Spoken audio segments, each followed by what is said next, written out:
Nate Pennington. He's everybody knows who you are. I'm just a dude, man. I'm just a dude. I'm just a dude playing the dude disguised as another dude. Tropic Thunder, I like it. It's really, really funny because so many people in the community know you from music. But I think, and those who know you well know about your career and as with the fire department. Yeah. And so, every musician got to have a real job, But I kind of wanted to start there. So for the listeners, Nate was one. I think you were one of my first episodes that I ever did back in 2020, and because we just lack of money, I was coming out of the military. I didn't really have a good setup yet or anything like that, and the podcast kind of dipped down, and nothing ever happened with it. So I wanted to, in a way, not necessarily trying to recreate some of that, but I do want to talk about what it was like being a firefighter during the devastation of Hurricane Michael. You had went into some detail last time about showing up, and I think we had talked about how people would mark buildings of how many people, lost their lives in certain areas. You had talked about showing up, and so what was one of the, I want to talk about what was the best, the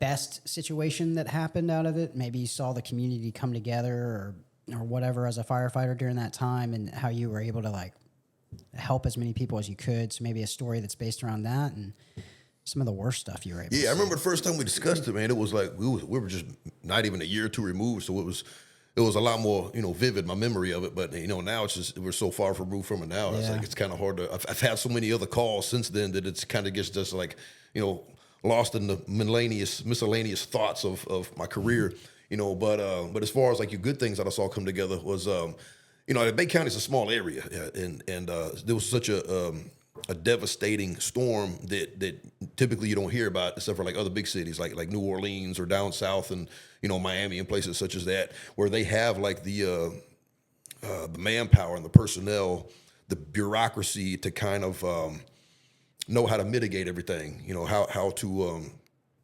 make assignments as far as all the resources that come to you.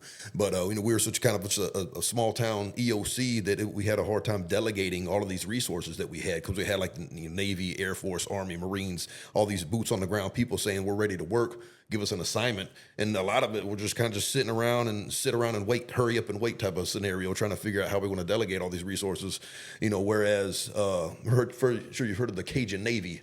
Then people came down, they just did whatever they wanted. They just completely freelanced. They didn't go to the report to the EOC. They just started taking the streets, going into the neighborhoods, seeing things need to be done. They just did it. And I remember from the time that I first, got out onto the streets, into the residential areas, the business areas, seeing all the devastation. It was I was born and raised in Florida. I'm used to hurricanes, what I'm saying? So this is just, before this actually happened, it's it's just another storm. You know what? We'll ride it out as we normally do. But then when I actually, got out and saw the aftermath, it was shocking. Yeah, were you at the fire station during? Yeah, so whenever we're in a state of emergency, all the Bay County emergency personnel are required to stay. I was at a fire station with my helmet on because the roof was starting to cave in some areas and leave in other areas. But so we had to kind of extricate our way out of the station and go up north into another station that was a lot more structurally sound and didn't take as much of a brunt of the hit because it was further north and up the county, and so they didn't get as much devastation as we did. Plus, they had a commercialized generator, so there was we had AC and running water and things such as that, But that was the biggest thing that I recall was how much the Cajun Navy did, because they didn't report to anybody. They just went there freelance and they just kicked some tail, and seeing how much work they actually did, it was pretty astounding. When you just don't report to anybody, you just see something needs to be done and you do it. And that's what they did. Yeah, it's it almost makes you feel, man, I wish people did that more often. Yeah. See something needs to be done, you just do it. But which station was that you I was at Southport at the time. And then so when we left there, so now we still haven't rebuilt that station yet. We got a camper trailer out there. It's 2 camper trailers. We got one camper trailer with like the day area, where we do our reports. There's the kitchen in there, and then we have another trailer that has our sleeping quarters. And then our bay area where we keep our apparatus, it's basically just like this balloon type structure. I don't know if you've driven by there and seen it. So we set that one up in Southport and also in our Highland Park area. So we got these kind of temporary stations until we get the funding to actually build formal stations that we'll be at. But we left there and went north up into the Sand Hills, which is actually coincidentally where I'm currently stationed at now. Wow. So would you say, though, that we actually handled the efforts for Hurricane Michael after it passed and getting emergency personnel out there, first responders? As far as what I could tell, I mean, like, because I remember the speculation was that we're not going to have power for like another 6 weeks, and maybe they're just, trying to look at the worst case scenario. But I remember we got power on way sooner than anticipated. The power poles cleaned up and reset a lot sooner than anticipated. So, yeah, I think that it was more devastating than we thought, but I think we recovered quicker than I anticipated personally. Really? Yeah. As far as like getting the roads back to normal. Yeah, and road things race like that. cleared and businesses back open, and yeah. And again, everybody, it's who you ask is kind of being subjective. Some people might think it was a horrible time and it took too long, but maybe they weren't here from day one to see what we actually came from. Yeah, I know. When I came and visited that December, because I came back home for Christmas, and I mean, dude, the debris that was on the side of the road still over in St. Andrews, and just how I was like, dang, dude, they are never gonna get this stuff cleaned up.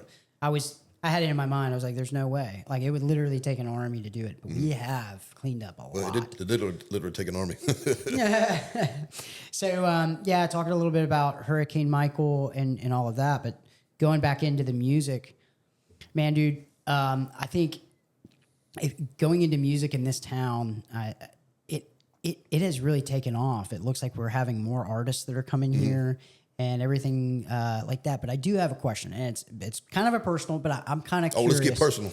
I'm kind of curious, how much does somebody who's doing music like you do, because you do about 3 nights a week, right? On average? It varies. So like during the slow season, Christmas, I mean, I might do some Christmas parties like, privately, but most businesses, they're not having a lot of, people around there in November, December, January, so I might play a couple times a month, but then like once it starts getting into June and July, I'm sometimes, 5-6 days a week, sometimes every day, sometimes twice a day. I've done two gigs in the same day back to back before, and I regret doing it. And I say I never do it again, but then when the opportunity presents itself, I just do it. So we had Alex Napier on, and like he does it full time. Mm-hmm. So, I mean, it has to be fairly lucrative, especially when you look into other places. Yeah, you could, but it's still kind of feast or famine, like I said, because it's so seasonal. But I don't, and yeah, I could pursue it full time, but I don't want to have to rely on that as my sole, provision over my family. You know what I mean? That's I love having the bread and butter of having my career at the fire department. And a guaranteed paycheck, because nothing's really guaranteed with this whole music thing. You know what I mean? Yeah. And so, because it kind of ebbs and flows, whereas my job at the fire department don't ebb and flow. It's always going to be there. So if I did pursue it full time, I'd have to probably get me a booking agent to help book more gigs. If I walked away from the fire service, I'd be giving up my state retirement, or at least like continuing to invest in my state retirement. I'd be giving up my health insurance, so there's a lot of things. I mean, as much as glamorous and glorious as it might sound, being a full-time musician, it's, once you get to doing it, at least as long as I have and as much as I have, it's like, I don't know if I want to rely on this to make a living, what I mean? And it's like, it's late nights. It's a lot. I mean, you got to be exhausted. Yeah. Typically, my bedtime is 9. That's the latest I'll play. I've had some. I'll turn down gigs. Really? Yeah, I'll turn down gigs if they want me to play 9 to midnight. Like, nah. Like, my bedtime's 9. Oh, wow. I'm not this like rock and roll type of person that wants to go out there and then take some shots with people and then get out in the crowd and schmooze. I mean, as much as that makes you a better musician because you're more personable and people like that. Like I kind of just want to play my set and then just sneak out the back and go. You know what I mean? Yeah. 'Cause I'm a little introverted, but that's something that I try to work on, because I know that the establishment should do like, the musicians to kind of mingle with the people a little bit and everything. But I'm not much of a. I'm more of just a straight up entertainer, sing, and go. I'm not much of a personality. You know what I mean? How far do you travel? Do you go over to like I go as far as 30A. Okay. Yeah, I typically cut it off there. Okay. What do you play out there? So a lot of the St. Joe companies like Water Sound, Watercolor, some of the places along Seaside, and I've been playing out there for several years. So there's a handful of families that are from like Texas, Georgia, Louisiana, who have houses down there, and they come stay periodically, and they'll book me for like private parties and stuff like that.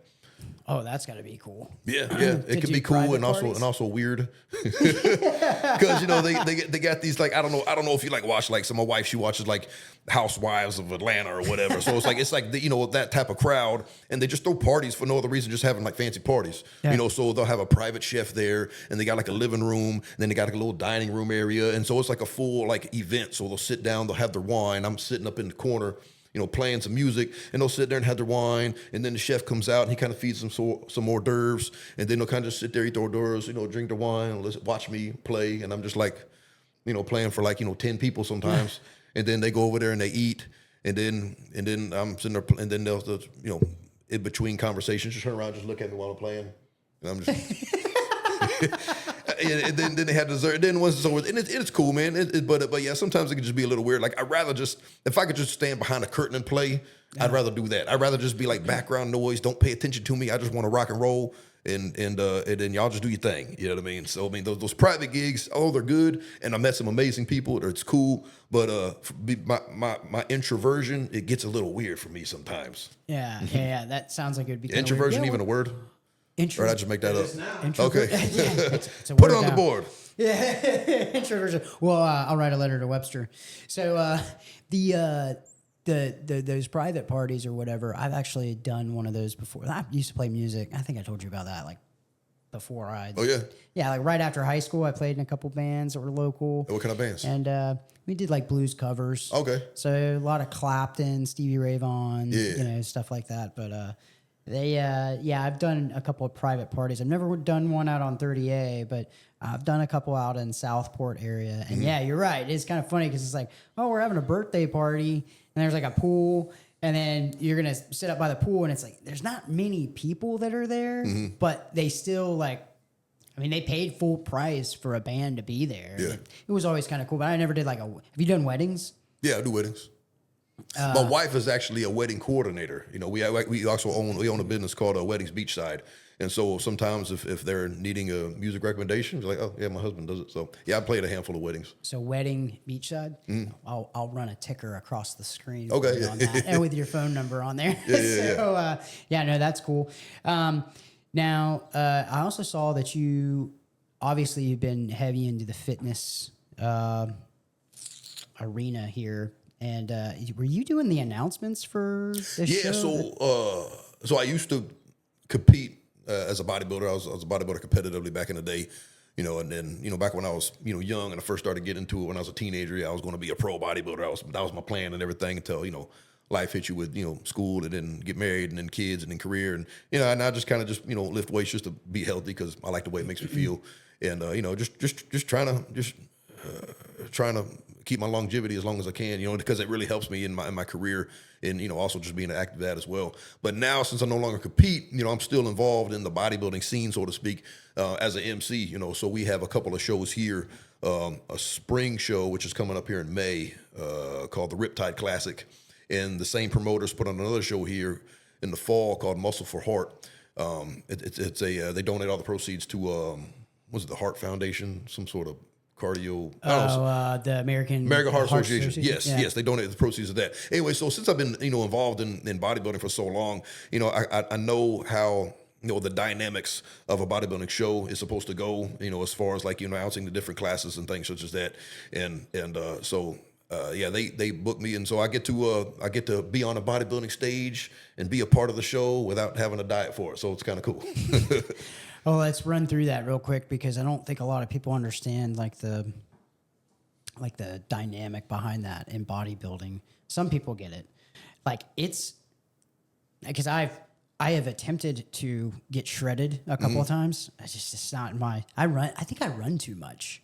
I run all the time. I ruck all the time. I'm very cardio driven, so it's like I just can't get shredded to save my life. But I know my buddies who are like just ripped, Abercrombie bitch, like they are like their routine is structured and it's the same thing every single Yeah, it's very monotonous. Yeah, and it's like the discipline that goes behind it too. Like some days I have a bad day at work and I come home and I'm like, dude, I just want to eat some French fries or whatever. And, Yeah, and I'm the same way. That's why I don't compete, because I still eat those French fries. But kind of run me through what a diet is like for someone who like gets down to 12%. They get down lower than that. Like Yeah, so 6% I mean, body it fat. depends on how you want to measure your body fat. You got things such as calipers, which could be inaccurate and subjective on who's doing the test on you. You got these. There's a couple of local supplement stores who have what's called an in-body test, which uses like a bioimpedance to measure your body composition. But that can still have some missing factors. As far as like, if you just train that day, how hydrated you are, how hydrated your muscles are. But the kind of the gold standard is a DEXA scan. I don't know if we have one here local. I know they got one in Tallahassee. But yeah, so some of the like most ripped bodybuilders around, what I'm talking about, you can see striations everywhere, like including in your glute muscles. Typically that's around like 5%, maybe 4%. Yeah. But like a standard like healthy body fat percentage for a male would probably be somewhere around like 14 or 15. That's how to be healthy. It's not technically healthy to be down into the single digits like that for long. It's not really sustainable. You know what I mean? You're gonna tank your hormones. You're going to be sleep deprived.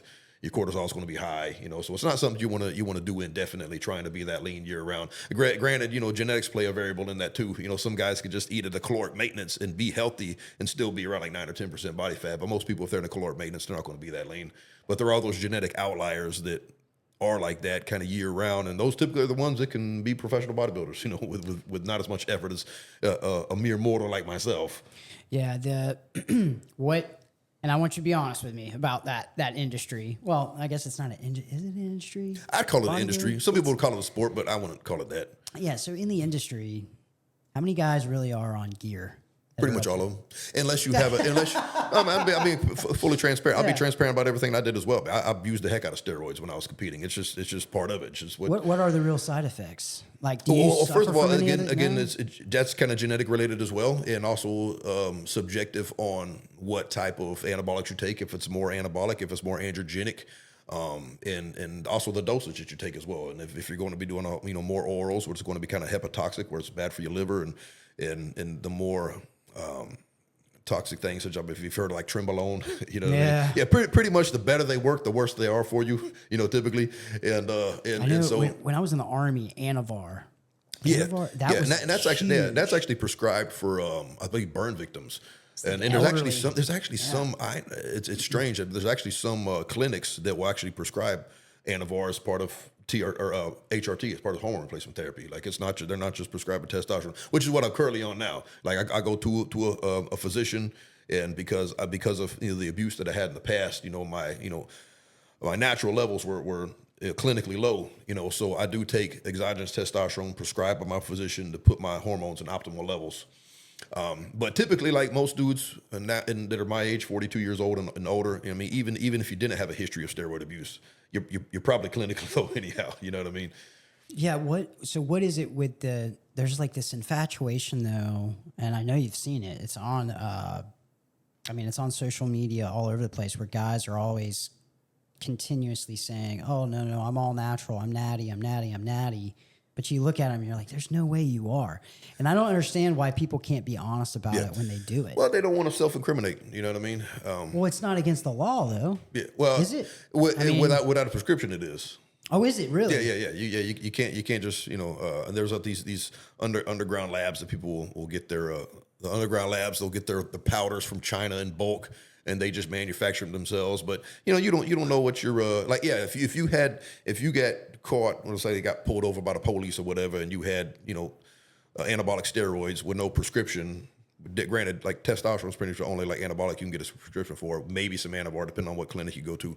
But I don't know what the legal ramifications are, but if it just gets confiscated. It used to be a big deal, like especially if you got intentions to distribute, like if you have a lot of it, they treat it like cocaine. Yeah, because I was about to say, if a cop found out that you had some steroids in your vehicle, like, do they actually care? It's not nearly as vilified as it used to be. If you just get caught with enough, kind of like marijuana back in the day before it became legalized for like medical uses. If it was just intentions to distribute, it could be a big deal. But if it's just for your personal use, or a small enough amount, I don't know how they measure it, you know, but they might just confiscate it, write you a citation, maybe just get arrested and do a few nights in jail. I don't know. I don't know the dynamics of it. Well, luckily, I never found out. You know what I mean? I could have found out. I got a couple of buddies that, you know, quite a few friends, especially being in the military. I mean, it was steroids kind of went around. Yeah. I know a handful of people that were overseas, and they would come back with just duffel bags, bro. Yeah, because y'all don't go through customs. Y'all come back, right? It depends on what unit that you're with and how all that works. But how shady you look. Well, look at this wrong guy. We got to check this wrong guy's bag, man. No, but I know some guys that have been on it, and the one thing that they all said the same thing, which is just like recovery is nothing. Yeah, like you get out there and you can push up as much weight today, and tomorrow you can go do it again, and it's like there's no getting tired or anything like that. Yeah, and that's a part of how it works so well, because when it comes to training, like it's not about how hard you train, but how well you recover from it. You know what I mean? Yeah. Yeah, that was the thing, because I did triathlons to lose all my weight. Because I lost about 125 pounds back in 2016, 2017. And when I was getting into the triathlon thing, some of the guys that I would go swim with at the pool and I trained with on cycling, like they were all doing erythropoietin, so the EPO stuff. Yeah. You know, which basically just it's like performance enhancing stuff, not so much like cosmetic build muscle. Yeah, none of that. But I mean, that was some stuff that, and like that's what what's his name, the cyclist, Armstrong, Lance Armstrong. That's the stuff that he was doing. And then he got into like blood transfusion, like blood doping. Yeah, and that's where it's kind of slippery slope, because people say natty or not. Like, well, how do you objectively define all natural? You know what I mean? Yeah, well, because steroids they're not all synthetic. A lot of them are natural, right? No, they're all synthetic. They're all synthetic? Yeah. You guys are all going to get cancer. Everything going to give you cancer nowadays, you know what I mean? Synthetic stuff. Yeah. I for some reason I thought. I mean, your body naturally has its own like endogenous production of testosterone, but yeah, when it's made in a lab, it's technically synthetic. Yeah. Now human growth hormone, they used to have like human growth hormone, which was made from cadavers, so it was like real human growth hormone. But like now it's all synthetic growth hormone. HGH. Yeah, that was a. Well, I didn't know that. Yeah. I did not know any. Yeah, of but that. there were some issues like people getting ALS from it. They would get some sort of disease. Was it Jacob Crutchfield? Whatever. I don't know. There's some sort of disease that was associated with people who took it. So they stopped. They did away with the real human growth hormone and started doing it synthetically. Yeah, and then for the bodybuilding stuff, though, when you start talking about these guys that get down to that percentage of body fat, I mean, like what it takes to do that, because a lot of them dehydrate themselves to be able to get to where that, like before a show, they'll dehydrate themselves. And then one of my buddies told the story about, because I think he won something out here at the beach, and he was talking about dehydrating the body, getting super lean, like where he went on like 1,100 calories a day for a certain amount of time, and then it just like progressively got lower and lower leading up to the show, and then like right before the show, he eats like a bucket of ice cream. Have you ever heard of that kind of stuff? Yeah. So typically, what you'll do, like the days leading up to it, you'll deplete yourself of carbohydrates, and then you'll carb up to fill out your glycogen stores.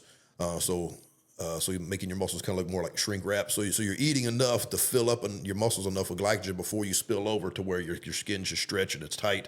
And a lot of times there's some people use diuretics to help get rid of that last bit of water around them. But yeah, there's some hocus pocus that people do at the very end. But you're either in shape or you're not. I mean, if you're not really in really good shape, none of that stuff's going to make that too much of a difference. As a matter of fact, 9 times out of 10, it can make you look worse if you don't do it perfectly. Like I've seen people like cramp up on stage, had to be carried off, because they dehydrated themselves too much. Yeah, and that was like big in the 90s at the pro level and the national level. Is people were doing these loop diuretics like Lasix, and there's a couple of people that actually died from it, because you can end up and get some cardiac issues. You know, if you deplete yourself in your electrolytes, like your calcium and all that get out of whack, and potassium and all that. So yeah, people are a lot more liberal with it, with the way that they take these diuretics. But really, I mean, if you're in shape, you don't need them. Like if you have to do all this hocus pocus at the end and take diuretics and water, do all this manipulation with your water and your sodium and your carbs, then you didn't work hard enough. You're still coaching people though, right? I still do, not as much as I was. I was kind of pushing, for it and kind of like somewhat potentially like making a career out of it to maybe step away from the fire department, do it full time, because there is potential there. Like a lot of people are doing that full time, and so I was promoting it a lot on social media, Instagram, Facebook, just for putting out value and promoting myself. And just for client acquisition, and I kind of got a little overwhelmed with it, because I would do client calls on Zoom, with my prospective clients and also with the clients that I currently had, and then I had my own personalized training app where I'd onboard my clients onto my app. I would personalize the workouts for them, personalize the nutrition for them. They could sync it up with my Fitness Pal, so I would get every day. I would get on each person's account and see exactly what they're doing with the food. I can see exactly what they're eating, see if they're hitting the macros or not. And I know there's different ways where you could scale it, and to where you're not working so personally with people. There's a word that describes that I can't think about. It's evading me right now. Where it's more mass produced. Anyways, it might come to me, but whatever. That's what a lot of these trainers will do is when they got like hundreds of clients and you can't give them the individual attention that they need because it's just not feasible. But I don't want to do that. I like giving them my attention. Most of the ones that I knew personally had my personal cell number, because I told them, like, look, you're hired me as a coach. I need to be there for you. If you got a question, you can call me. The people that I didn't know personally that would just find me randomly off of social media, there was a messaging function within my training app, so they can message me. I get alert on my phone just like a text message or whatever. So my phone was like constantly blowing up. I was constantly like getting back with people, as far as like prospective clients and people of interest, and also keeping up with the clients that I did have. And I wasn't able to shut it off. I guess that's kind of part of entrepreneurship. You know what I mean? It's like you can't shut it off. What I liked about the fire department was that once I get off shift, I come home, I'm done. I can do whatever I want. Just be present with what I'm doing. Be present with my wife, with my kids. And I just felt like I was kind of just getting disconnected from the reality of parenting and being a dad and being a husband when I was doing that. And my wife supported me 100%. She thought she was proud of me for doing it. She believed in me and everything. But after doing it for about a year, I'm like, I don't know if I want to pursue this full time. Because like people will talk about entrepreneurship and living your life on your own terms, but I didn't feel like I was living my life on my own terms. I felt like I lived my life on the terms of Instagram and algorithms and my clients and this and that and the other. And so like now that I've kind of stepped away from doing it like really full time and just kind of taking clients as I want to, I feel like I'm back on my own terms again. You know what I mean? If I don't want to work with somebody, I ain't got to work with them. It is so easy to like lose yourself and stuff. I mean, we do it. We do it here. Yeah. I mean, dude, we've got. I think we have like 8 episodes that are queued. Like we're good for like another 2 months because we try to release a video like every week, like a podcast every week. And then of course now election season. So then we have to sit there and we have to, we're having to like do a quick turnaround on those. And so like the other night I was up till 3 a.m. editing a podcast, and it's like, it's just become so overwhelming. And yeah, dude, you can lose yourself in this stuff too, like anything that you got going on. But you're stretched thin, dude. When you start talking about, because the firefighter shift, is it 24 hours on, 48 off? Yeah, most departments, including mine, Bay County Fire, we're 24 on, 48 off. There's a few departments that'll do 48 on and 96 off. Like military departments, they'll do 24 on, 24 off, like 4 or 5 days in a row. Then they get a shift off, so called a Kelly day, where they got like 3 days off. But yeah, most standard departments are 24 on, 48 off. Yeah. So if you got that going on, plus the music, now plus the coaching, plus your own fitness time. I'll spread pretty thin. And yeah, I remember during that first year of pursuing this coaching thing, and I remember I was approaching around like Christmas time, and we were about to sit down and have like a family movie. We like to do that. We like to chill at the end of the day, man. Just sit down on the couch, watch a movie, veg out or whatever. And but I had this coaching call I had to be on, and then I'm getting back with other clients, and I'm like, man, what am I doing? You know what I mean? Like my kids are teenagers now. Like I might only get like 3 or 4 more Christmases with all of us here, this together, and I don't want to miss it, man. You only get one shot at fatherhood, you know what I mean? And I don't want to look back and say, man, I should have been more present with my kids instead of trying to, hustle hard and be this entrepreneur business guy, you know what I mean? And so now that I stepped back and I've been able to slow my life down and be more present, it's just so much more fulfilling, you know what I mean? Yeah. Let's talk about that real quick, because I'm going to kind of merge the two. How did bodybuilding and being because how many titles did you win, or what did you win? Or so the last title I did, I was Mr. Southern USA. That was back in 2013, and that was the last I competed.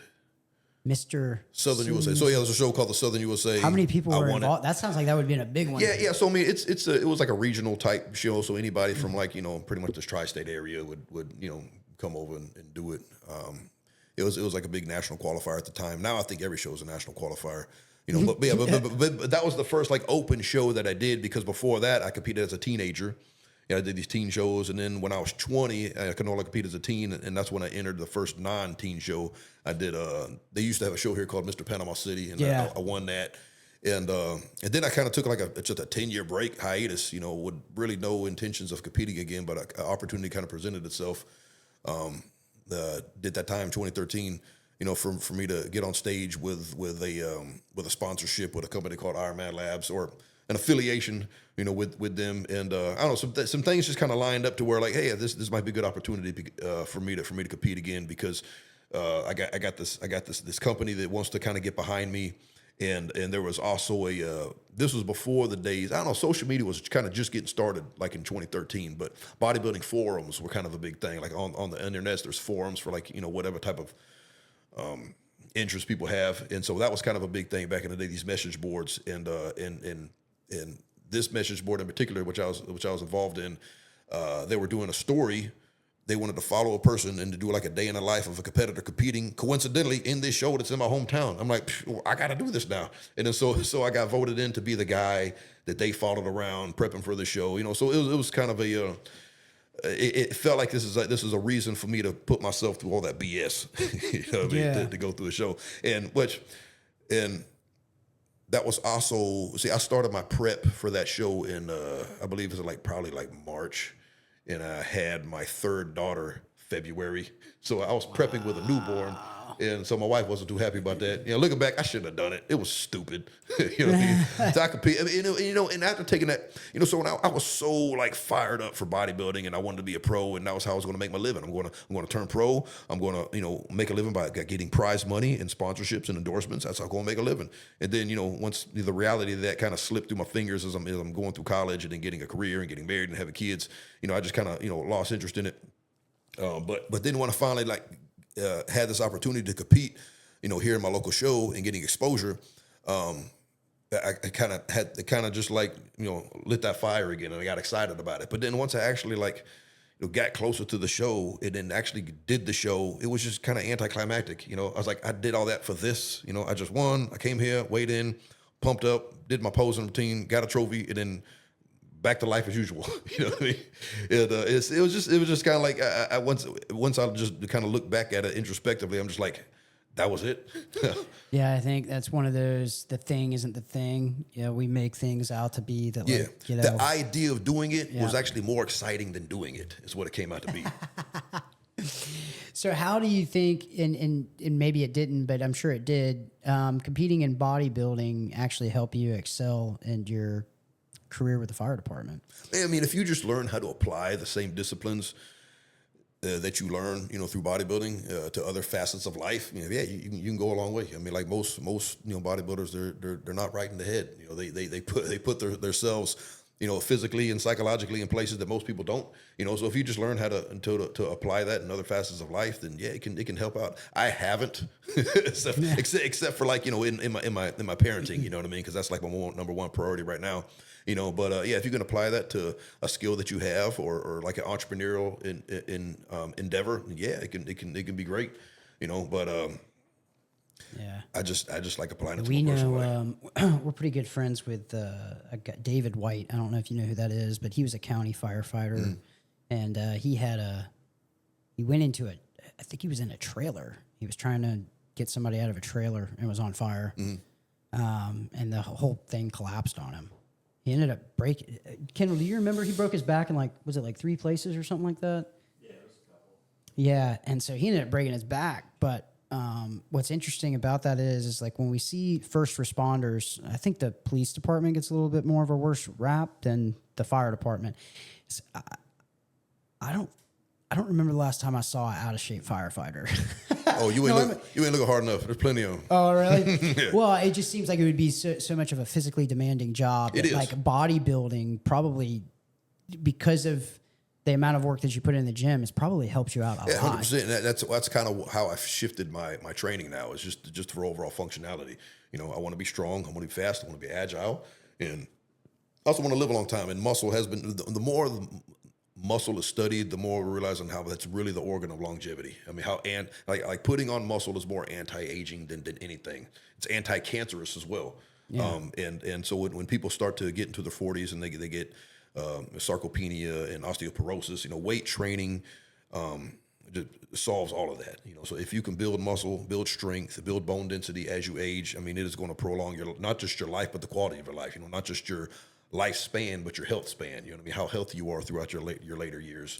Yeah, I think there's a study out there now that's basically saying that like lifting weights and resistance training, especially with like leg day, is they've done a study now, and it's like it fights against Alzheimer's. Oh yeah. Alzheimer's, dementia. Like they were basically saying that all of this stuff is it's formulated around how much body fat you have in your legs. It was a weird. I don't know if Kendall, if you can look something like that up, but it was like it had something to do with the amount of body fat that you had in like your lower extremities is linked to Alzheimer's. It was like, what? And they're like, so you can't skip leg day. Yeah. Well, training legs isn't going to directly burn fat on your legs. Yeah. You know, but I don't know, some of those studies when you look at them that has these. I mean, some are kind of anecdotal. Some of them are kind of. It depends on how you get the conclusion. Most people look at a study and say, "Oh, what's the study about?" Okay, skip how they did the study and look at the conclusion. And this confirms my biasness, so I want to believe the study. But when you look at the dynamics of how the study was actually done, and sometimes you really got to be like a good researcher or a scientist or a doctor to really interpret how they came to the conclusion, as opposed to just looking at the conclusion like somebody like me. I was like, "Oh, that's the conclusion." I guess that's what works, But we've seen this. We've seen this with nutrition and diets. Dude, there's a new fad diet coming out. I remember, keto was one of the things that I got on to drop weight. I dropped it really, really quick with keto. But when I come off of keto, you put it right back on just as fast as you took it off normally. Yeah. And so I did that to drop as much weight as I did, along with a bunch of cardio training. And now that I'm, at the time, I was like, well, that's how I lost all my weight. But now I'm actually learning that was actually probably the worst thing I could have done to my body. Was like, you went on this low carbohydrate diet. Yeah, you lost weight, but you didn't necessarily lose, the fat still just, it comes right back because on. Carbohydrates, and that's why they're called carbohydrates. They hydrate your cells, so you hold a lot of water in your muscles, which is a good thing, but also in the intrasticicular, areas of your body. So whenever people go on keto, even if all calories are equated for, if you cut out carbohydrates, you're going to lose a lot of water weight. And most people hold most of the water in their midsection. So they see the midsection get smaller, the pants are looser. They're like, oh, it's working. So yeah, you will lose weight, but weight's kind of subjective. Where's that? Well, you could chop your leg off and lose 20 pounds. You know what I mean? But yeah, the best diet, there's all these fad diets that are coming out, and mainly just people just want something to follow. Give me a blueprint, let me follow it. Whether it's keto, whether it's carnivore, whether it's vegan, whether it's Mediterranean, they want some sort of structure and a blueprint to follow, because otherwise they don't know what they're doing. When people come to me and say, what's the best type of diet to do this, that, or the other? The best diet for you to do is the one that you could adhere to. Yeah. And if it's really restrictive like keto or vegan, like by and large, you're not going to stick to it. Can you see doing this diet indefinitely? Can you make it a way of life? If not, then it's just a short-term solution to a long-term issue. Yeah.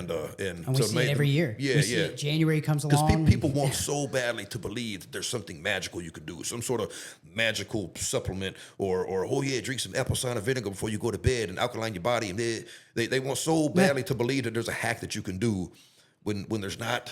It's the only way to burn fat is a caloric deficit, and you're not going to hack your way there's no hack that can make you defy the laws of thermodynamics. You know what I mean? You Well, gotta yeah, get core depth. and I think there's also that issue too in itself, where everybody tries to act like, oh, this worked for me, it's going to work for you. It's like everybody's different. Everybody's body is different. But somebody, actually, a gentleman who lives in my neighborhood, his son wants to join the Marine Corps, and he brought him down to my garage. This was a couple months ago, and he was like, hey, he needs to drop 40 pounds. The recruiter just told him today, and I told him, that you lost a ton of weight before you went in the military. How'd you do it?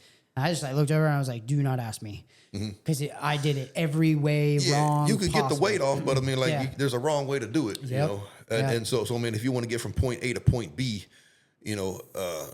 several different ways to do it, but what's the most optimal way? What's the way that's most sustainable? What's the way that's going to allow you to maintain your health and your functionality, and all the modalities of life? Yeah. So I think it was 2016, the summer of 2016. I think I'm saying that right. It's like August. And I said, I'm going to lose weight so I can go in the military.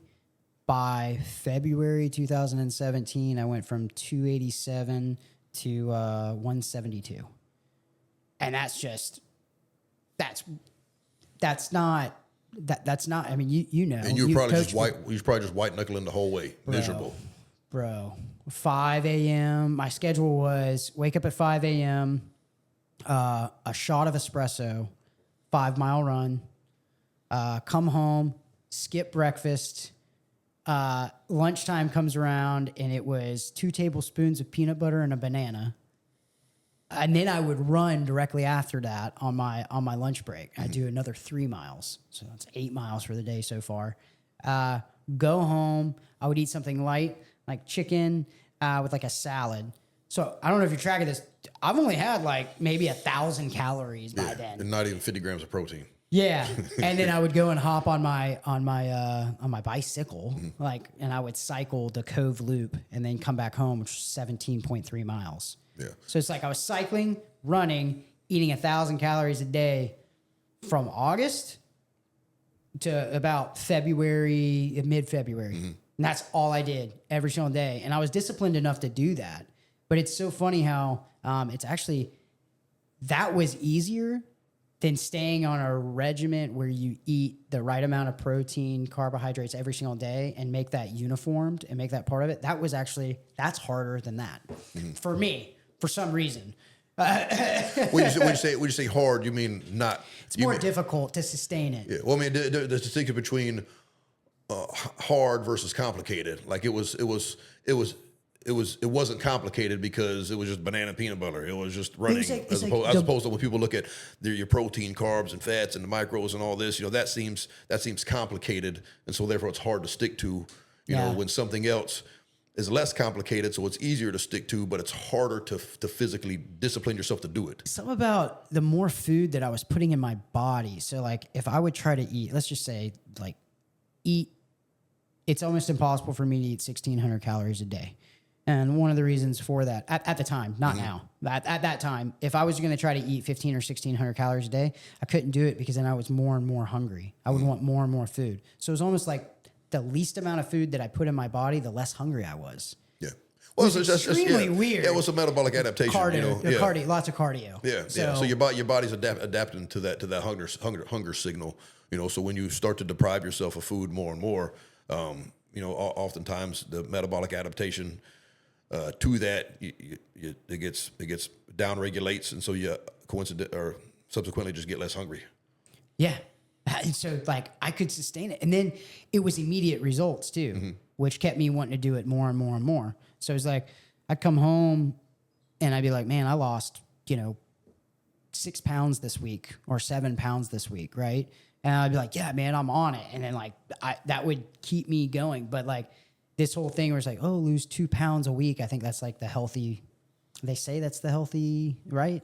Or do I have that wrong? Yeah, I mean, any more than that, I mean, you're not going to lose 7 pounds of fat. No. You probably want to leave 2 pounds of fat in a week, But I mean, yeah. So I mean, when organs were eating themselves. When you start getting into those big numbers, a lot of times you're losing lean body mass, but most of it's going to be water. Yeah. But it was but doing what you did. I mean, you for sure lost a good amount of lean body mass. which led to even more metabolic downregulation, where if you prioritize more protein, you would have lost less weight, but it would have been more fat.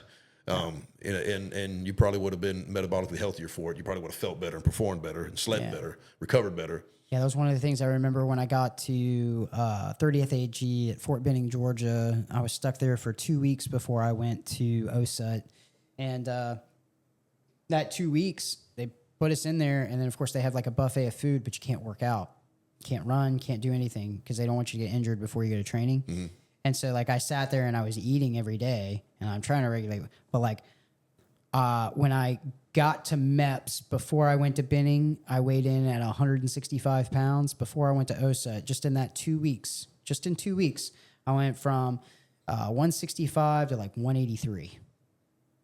That was 2 weeks of me just eating normal amount of calories and, like, and I was eating pretty healthy, but I wasn't working out with it. So, like, my body put all of it back on just as fast as it went off.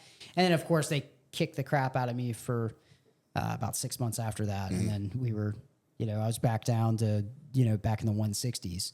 But it's just crazy how the body works like that. But there's no, like you said, there's no shortcut. And if there is a shortcut and you think that it's a shortcut, it's going to hurt you later on. I'd rather train bodybuilders. I'd rather just train general population, because what I want to do is I want to take somebody and put them in a better state of health. I want to help them enjoy life better, and through the elements of having more vitality and having more energy, being able to be more functional, whether professionally or personally with your family. So like, I'd rather take somebody who is not healthy and then make them healthier, as opposed to if I take a bodybuilder, a bodybuilder's already implementing all the healthy elements of bodybuilding. The resistance training, that's healthy. Prioritize the protein, that's healthy. They're doing cardio, that's healthy. But I take somebody who's healthy and I'm making them less healthy to look a particular way. You know what I mean? And so I get it. It's all just vanity, and I hope people do some shows if they're in a good place to do it. But yeah, I'd rather not take an otherwise healthy person that knows how to diet, that knows how to train, that has the discipline to do it. They just want some guidance getting ready for a show. I'm basically just taking a person who knows how to live that lifestyle, and I'm just digging, I'm just burying them to a hole. You know what I mean? So I'd rather not. I'd rather just train general population to make people healthier and enjoy their life better. Yeah, because you're getting that is you can take more pride in that, I guess, rather than taking somebody that's already shredded, making them more shredded, taking somebody that doesn't know what a macro is, doesn't know how to count them or anything like that. That's pretty cool. What brings me more fulfillment in my music endeavors is just worship. I play it at my local church. I've done, that's how I kind of got started in music to begin with, was, my father was a pastor. And so when I was 12 years old, I started playing guitar and singing a little bit. And then it's probably like 98, 99 when contemporary worship music became a thing. And so we had this contemporary service at our churches where we didn't have hymnals. We had a band and drums and a bass player. And so that's kind of how I got started.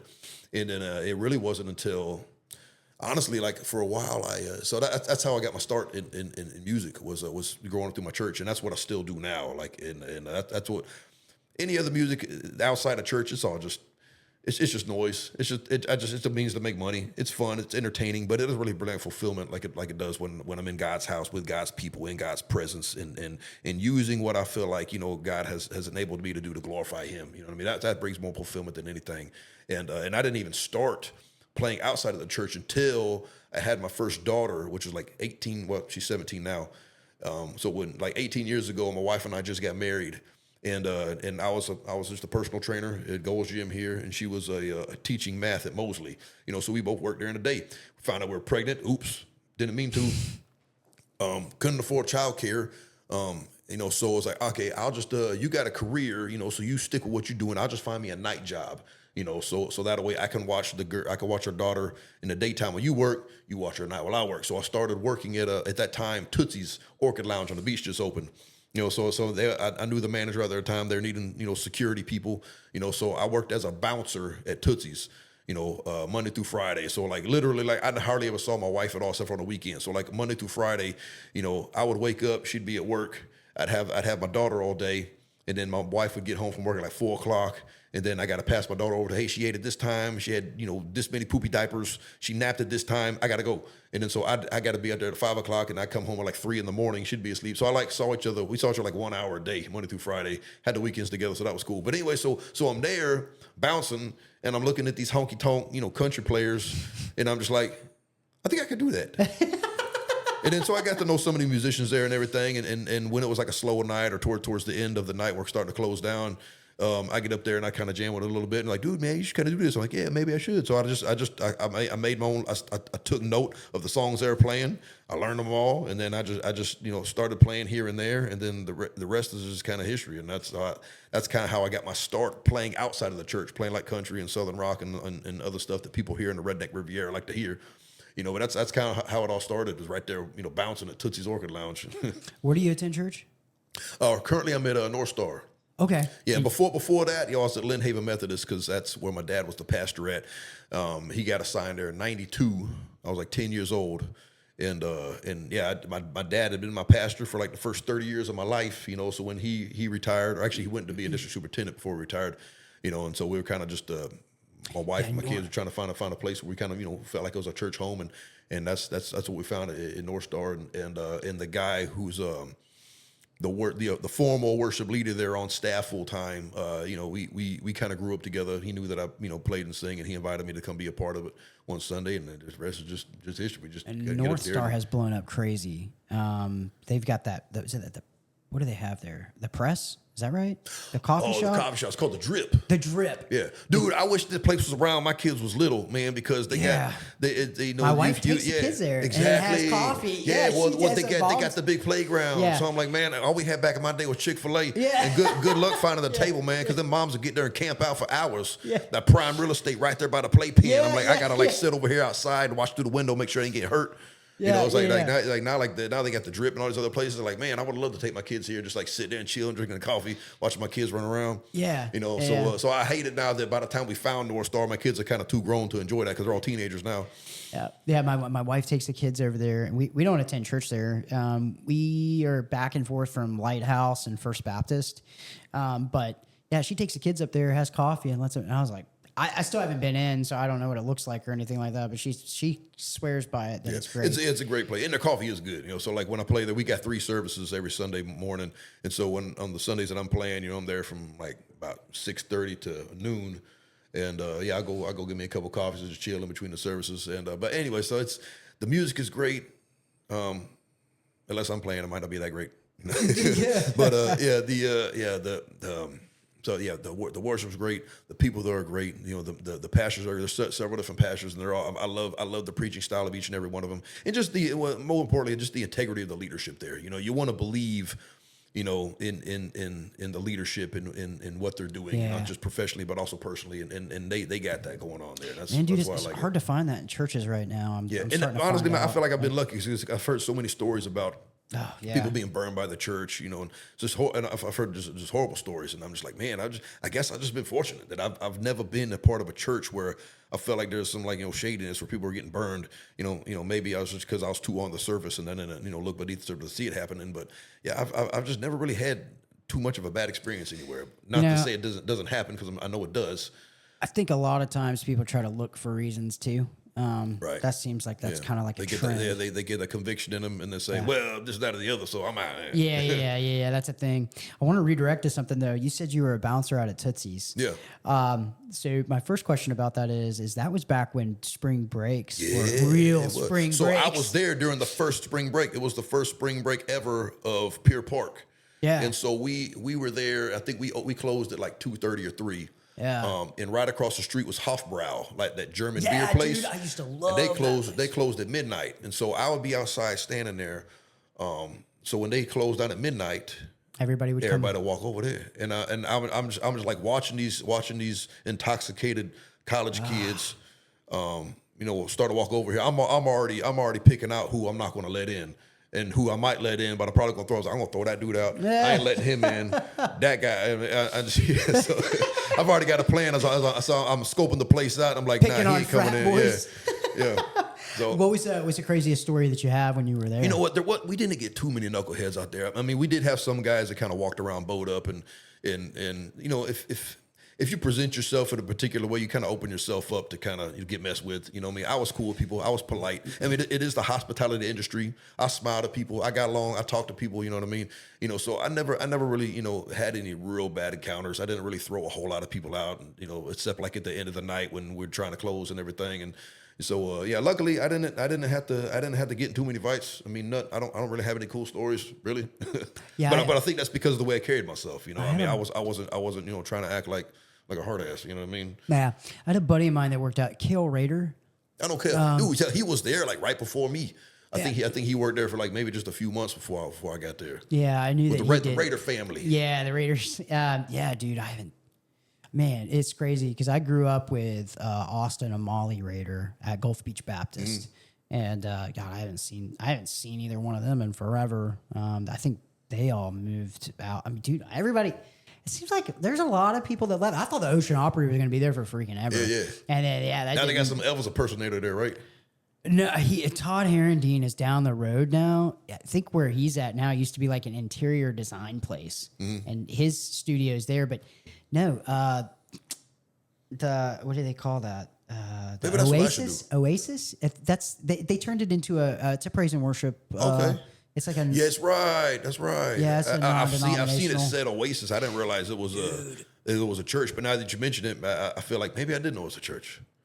Yeah, dude, and you've seen it because, like you said, so you came here in 1992, bro. We aren't the same place at all. Oh, yeah, if you remember, so you remember when the sand used to bark and there were hardly any condos down at the beach. Yeah. Everything's blown up. Yeah, down yeah. there You now. used to be able to just like, you know, drive front beach and see nothing but dunes. You know, now you can't see nothing. Do you think that's a good thing though? Man, it's good for some people. I'm sure, like the people making money off of the condos. I don't know if it's necessarily good for me. You can't park nowhere.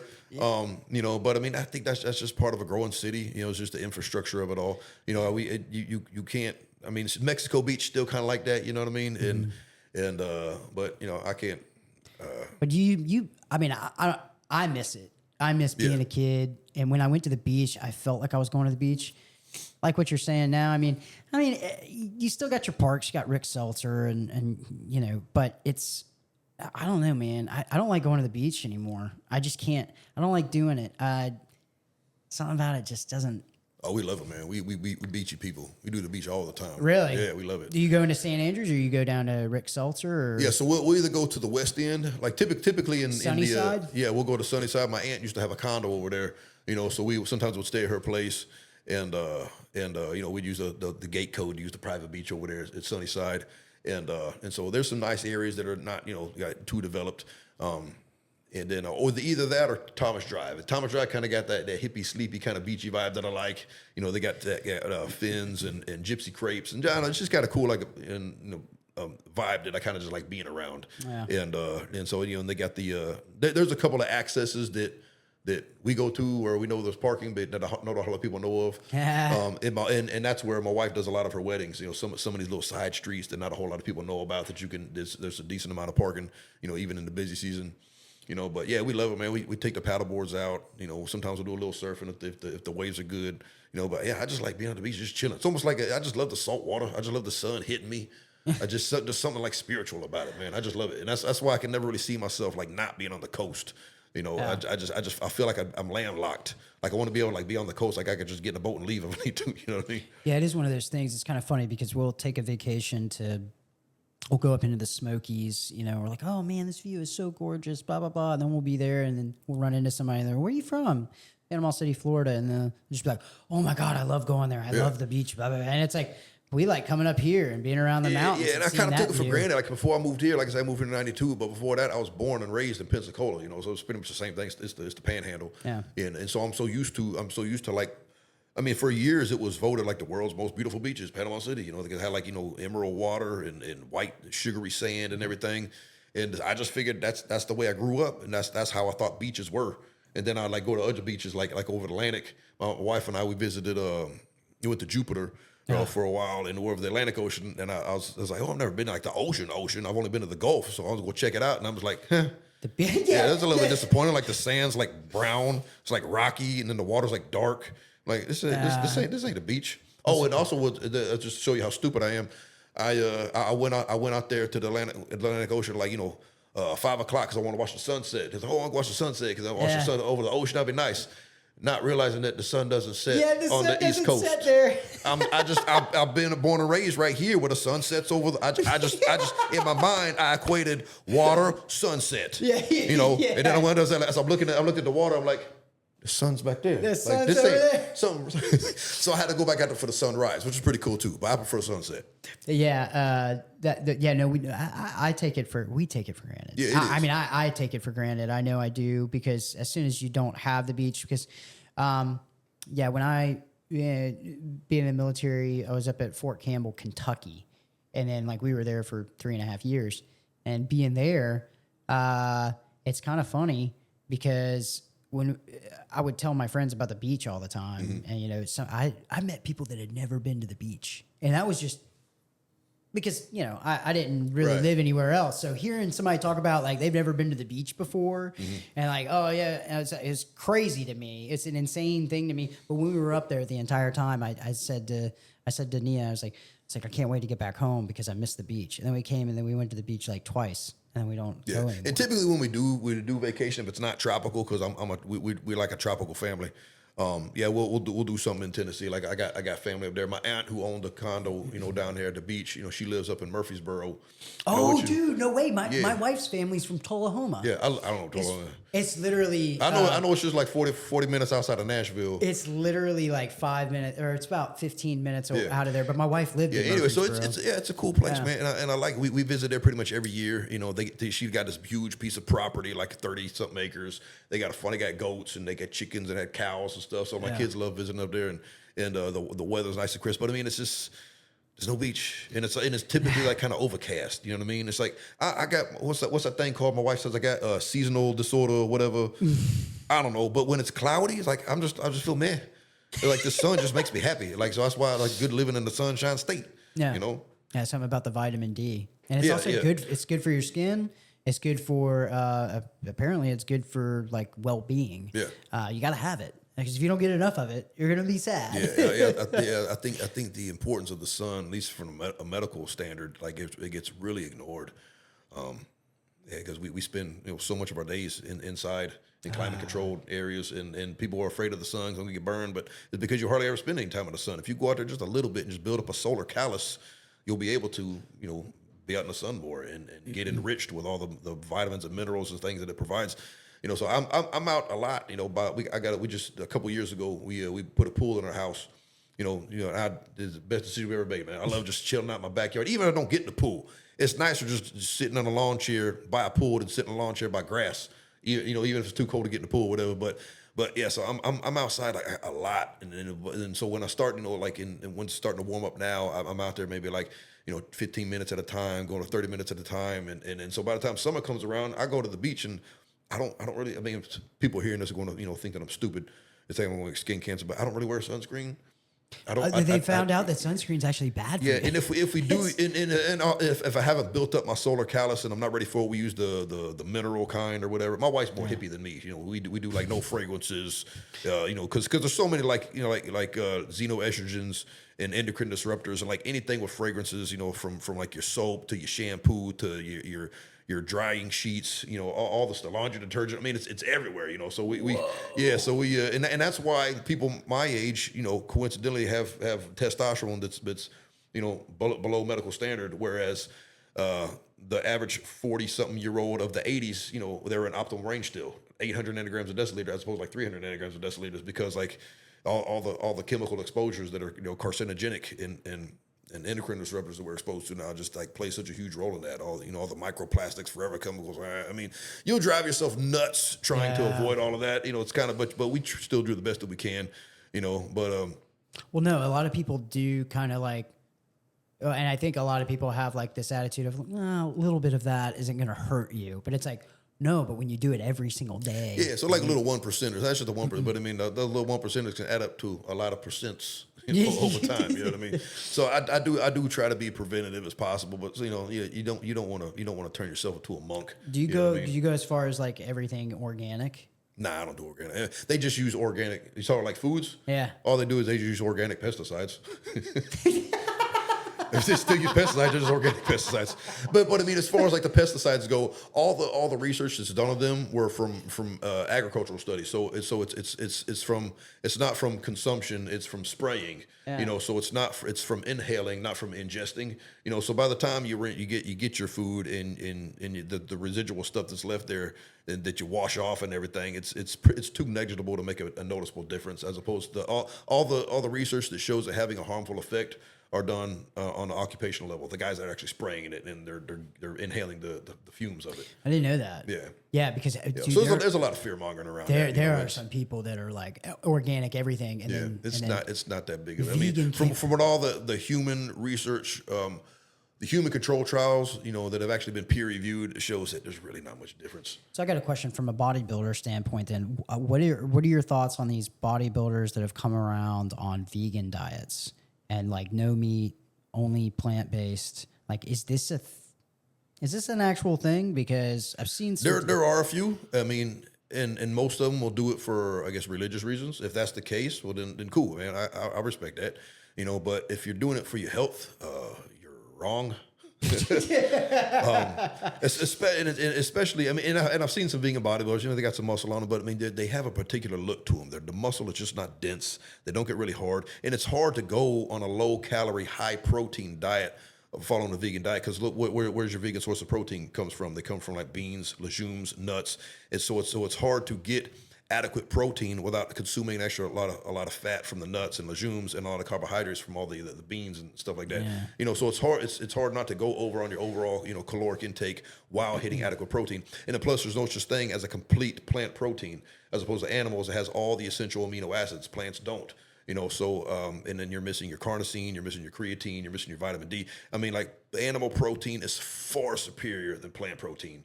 And so it's not optimal for your health. I mean, but people who do it for people, I usually say this, man. I don't know. I currently do not know any vegans right now, but I know lots of ex-vegans. If you do it for your health, you're not doing it for long. I know several people that watch the documentary Game Changers, and they're sold on it that this is the most optimal way to live, and they'll stick to it for 3-4 months, and then they're like, they're not feeling right. I must be doing something wrong. Let me take this supplement or that supplement, or maybe I need more grapes and less of watermelon, or and eventually after like 8 or 9 months, and they start seeing that their fingernails are brittle and they're losing their hair and they're losing lean body mass and they're not sleeping well. Then they revert back to having a normal balanced diet of an omnivore. But it's really weird. But so I mean, like, it's. The plant-based stuff has taken over, and I don't understand why. Everybody's on this kick right now. It's kind of some propaganda, man. I think it'll end up like, because I know that there's studies out there that say, I mean, dude, it's high-protein diets are the way to go. Period. Just and when people do have, it's kind of an epidemiological study. When people improve their biomarkers of health whenever they go vegan, it's because they switch from a standard American diet to vegan. So it's not that the vegan is inherently healthy; it's just you cut out a bunch of crap. And all the studies that link stuff like meat to cardiac disease, that's an epidemiological study too, because the people that they studied that were eating the meat, well, they were eating meat that were in cheeseburgers at McDonald's and French fries. And typically the people who do that are also the ones who smoke and drink and stuff like that. So it's a whole like lifestyle factor, that led them into the cardiac events, not the meat in and of itself. You know what I mean? It is crazy because a lot of these studies that they come out with and statistics and everything, like you said, they're not telling you all the ins and outs about the studies that like I said, most people, they want to see what's the conclusion. They see the conclusion and they just make up their mind rather than seeing all the dynamics of how they got to the conclusion. But the government, and look, I'm not trying to get political on you, but let's get political. Let's piss. I'm just kidding. let's make some people angry.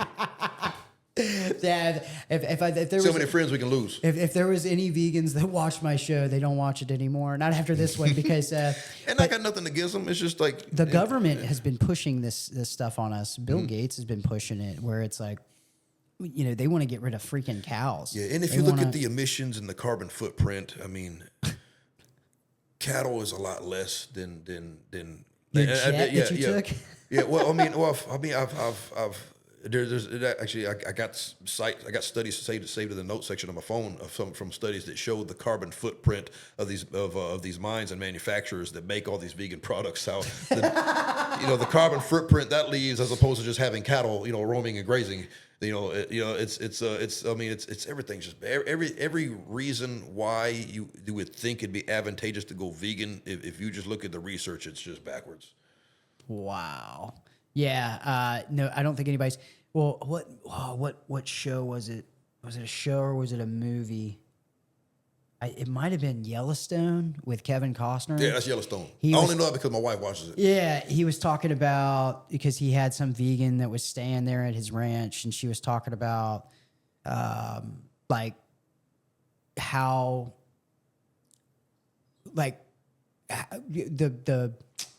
the inhumane treatment of animals and how everything should go to plant-based diets or whatever. And he talked about how many, like the percentage of wildlife that is decimated every year by growing like these, like the manufacturing crops for exactly for these like production of vegan type of products. And then it's always funny because it's like vegan sausage, vegan chicken, vegan bacon, vegan, and it's like, dude, just call it whatever, but don't put it in the same category like it is meat, because it is not meat. And I think a lot of it's just virtue signaling. They want to act as if like they're saving the planet and they're saving the animals, and it's the circle of life, man. It's the most processed food you can get. So they want to sit there and say that, oh, stay away from processed food. That's all vegan food is. You look at the ingredients of a packet of beef. It says beef.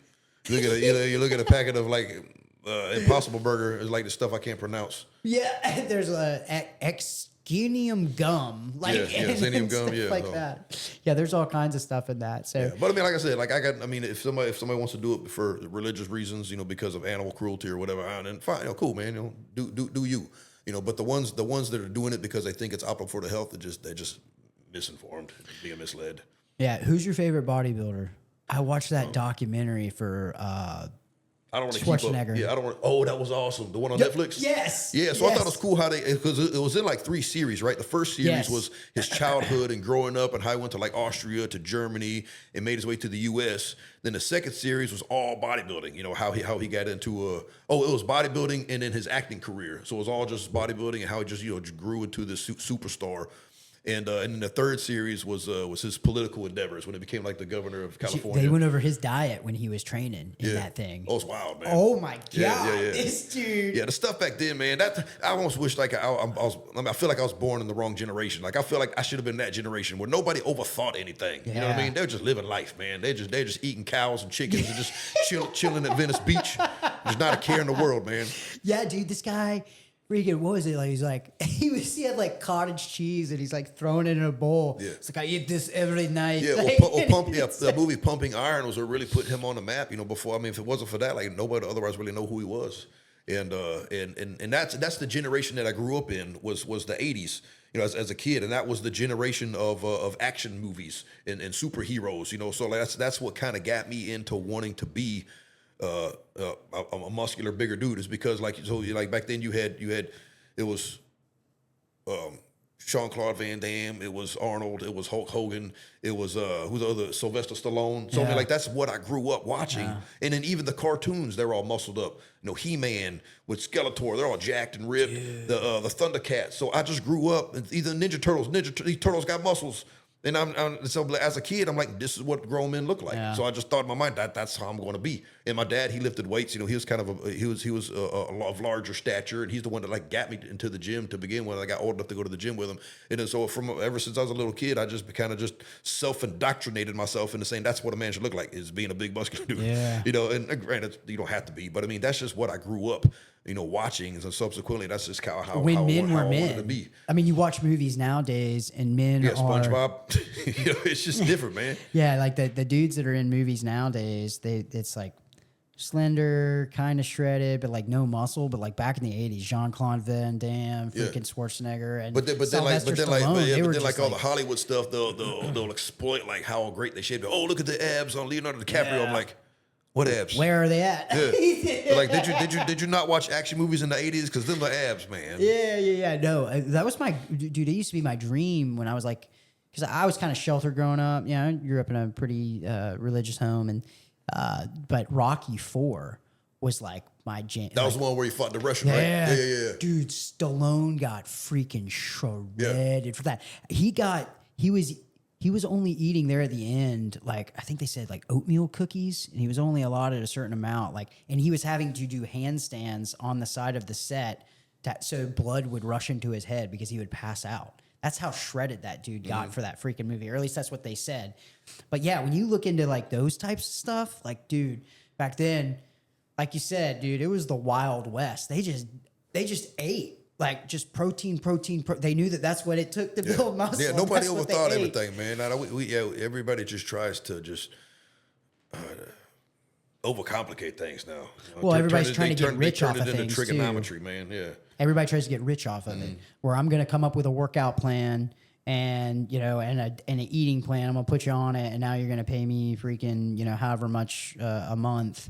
And then everybody does it over social media. Social media is good on some aspects, but some of this stuff.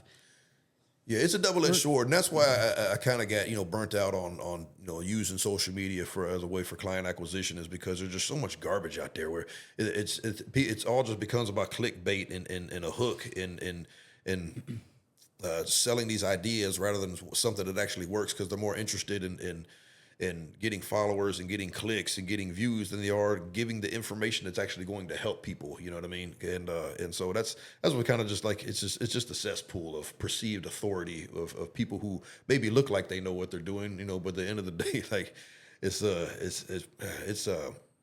could say a lot about that, but I'll just, well, yeah, there's I'll try guys, to keep it to myself. I won't, but there's some guys that are out there that are these social media influencers that will go through like a workout routine, and you can sit there and you can literally watch them while they're doing some of this stuff. And it's like, listen, I'm not a professional bodybuilder and I haven't spent that much time in the gym, but I know what it looks like when you're trying to teach somebody how to get hurt, because that happens a lot. Yeah. Like, these guys will be doing weird stuff and it's like, dude, like, oh, you need to do these compound movements and all this. And it's like, and they're showing you how to do something. Well, see, you just need like new content. I mean, like, 'cause I mean, if you really just posted the stuff that worked, that has been time tested and proven, you'd run out of content in 5 days. You know, it's the same basic principles. So I mean, they have to put a different spin on everything, and and that makes it seem like new and shiny when it's really just you know, creating content that gets clicks and gets people to follow you. You know what I mean? And that's what. But it has exposed some like other you know, cool things. Because there are some like really good reputable people who do exploit that, and they tell the truth, and maybe they don't monetize as good as they otherwise would, you know, but at least, you know, the information's out there, you know. Same thing, because like some of the a lot of the pages I follow, you know, because I'm a musician, I follow a lot of music pages, and man, because of Instagram and stuff like YouTube and social media, they're like these like childhood prodigy, you know, super musicians that you otherwise wouldn't even knew existed if it wasn't for social media. You know what I mean? If I saw the stuff, you know, back when I was a kid, if somebody like came from the future and showed me the Instagram of this kid in Cambodia playing a 6-string bass, just ripping it up, I'm like, I quit. You know what I mean? It's just wild how just the talented and, you know, people are all across the world that you otherwise didn't even know existed until Instagram came around. Everybody's got this, putting their stuff out there, man. And same thing with bodybuilding is you know, if you like deadlifted 600 pounds, that was something. Bench press 500 pounds, that was something. Now you got these like teenagers doing it. You know what I mean? That you otherwise wouldn't even known. There's like these freaks from other countries that are just doing these insane lifts. I'm like, geez. Yeah, social media has changed everything. Everything from music to bodybuilding to podcasts, things like that. Like they, like now, yeah. And some of it's for the good, because there's good information that gets out there that the population needs to hear about when it's like on a social setting like that. But then some of it, like I said, a lot of people jump on there, and then there's these get-rich-quick schemes. People jump on board, and then they end up screwing their whole life up with that. Diet plans, like I know you've seen it. I mean, these guys will come out there like what I'm talking about. Oh, meat is really, really bad for you. You should never consume animal fat or animal protein. You know, you hear all this stuff, and then they come up with these stupid like studies to try to back it up, and people will sit there and. So it's almost like I guess you can't get mad at the influencer. You have to kind of get upset with the viewer, because it's like, quit being gullible, quit being stupid. Like, understand that there's not a hack. that's actually going to take work, discipline, and all of that. But well, last time we went for like 3.5 hours. But you've been interviewing all these politicians. I feel like I need to run for office now, man. You need to run for office. I'd vote for you. You will? Yeah. So like Lin Haven commissioner? What do you think? Are you making a joke? I don't know. I ain't ruling it out, man. I ain't ruling it out. I mean, I don't know what I'm doing. Dude, I don't know what I'm doing, but I'm at least I can say that I'm a good dude, and I'm sure like when you get in political offices that you have constituents underneath you that will help you, provide you the information. You just have to make the right decision. You know what I mean? So I mean, you live in Lin Haven. Yeah. I mean, and you've lived in Lin Haven for. Ever since I moved here. Yeah. I mean, I moved here with Lin Haven. There was a time when my wife and I got married. We were in Panama City. But yeah, for the past, what is it now? 2025? How long have I been here? Over 35 years, something like that. Yeah. Over 30 years, yeah. About at least 25 of those years I've been in Lin Haven. So as a citizen of Lin Haven, I'm going to ask you, I mean, you don't have to get political if you don't want to, but I mean, seeing how we brought it up, I mean, I'll ask, I mean, what are your thoughts? Dude, okay, I'll give you my thoughts first, just so you know where I stand. Lin Haven, living in Lin Haven, and I've said this so many times, people say I'm a broken record, I don't care. My family wanted to move to Lin Haven when I was a kid. Mm-hmm. My parents couldn't afford it. I had a school teacher for a mom, I had a carpet cleaner for a dad. They both worked extremely hard to have what they did provide for me and my brother. And I had a great childhood growing up, but they wanted to live in Lin Haven. They had looked at several homes over there. It just wasn't in the cards. What, been in the 90s or whatever? Yeah, this would have been in the 90s. It was just something that they couldn't really do. And so my parents had always kind of put Lin Haven on that pedestal where it's like, that's the neighborhood that that's the neighborhood that you want to live in. You know, you want to be part of that community because it was, I mean, dude, Lin Haven's great. Yeah. And so I kind of grew up with that idea. And when I moved back from the Army, and after we sold our townhouse, I told my wife, I was like, that's where I want to live. We had opportunity. We could have moved to the beach. We looked at a house in Bay Point. We looked at houses in Kings Point. And then I was just like, dude, Lin Haven is where I want to live. And we ended up moving into Hawks Landing. I love that neighborhood, and I love being over in Lin Haven. So we have one of the lowest crime rates in the state of Florida. It actually just got lowered again by 14%. Mm-hmm. And I get it. During Hurricane Michael, we have this whole dispute that's going on right now. I wasn't living in Lin Haven when all that crap went down with the mayor and the city manager and all that crap, but I really think I think Lin Haven is a great place to live, and I don't see all the problems that people bring up all the time. Well, I think some people, and I'm a handful of like a few like Lin Haven pages on Facebook or whatever. It just seems like some people they live within a spirit of resentment. They people just like to complain, and and so like so I mean, if you can't be happy in Lin Haven and the way it's ran, then you probably can't be happy anywhere. And you can always move. Yeah, and so but I think that's just kind of a personality trait. Yeah, some people just would rather live in a spirit of resentment about the things that they don't like about a particular place, rather than living with a spirit of gratitude for the things that they do like. I think, and I've been trying to look at it from that perspective for actually the past couple of days, because man, we got elections coming up. I got people coming on left and right that are running for office. Mm-hmm.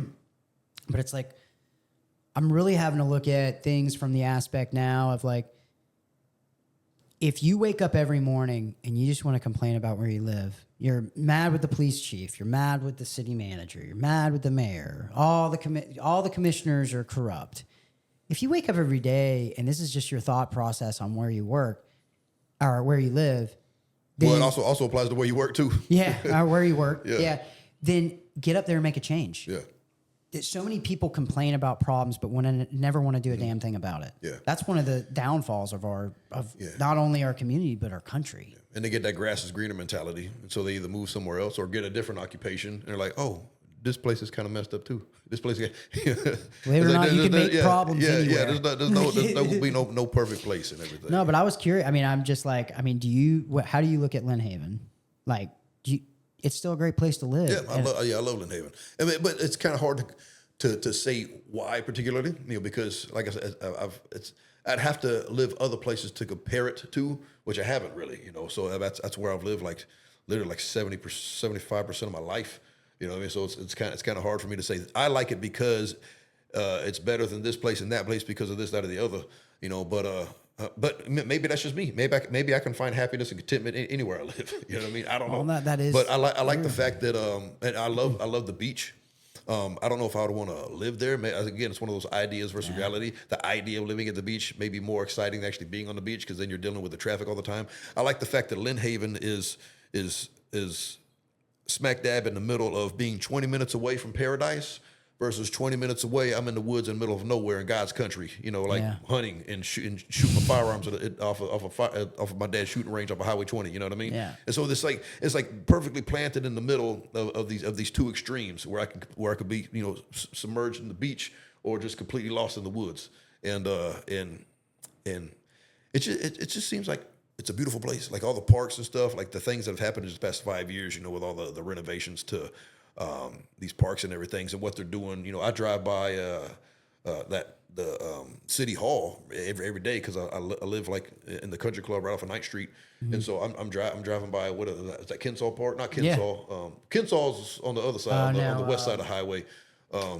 That's the one right there in front of City Hall. I can't remember, but that's where my kids go. Yeah. So every time I drive by there, I mean, there's always kids out there playing. There's always parents out there like having fun with their kids on the seesaw, pushing the kids on the swing.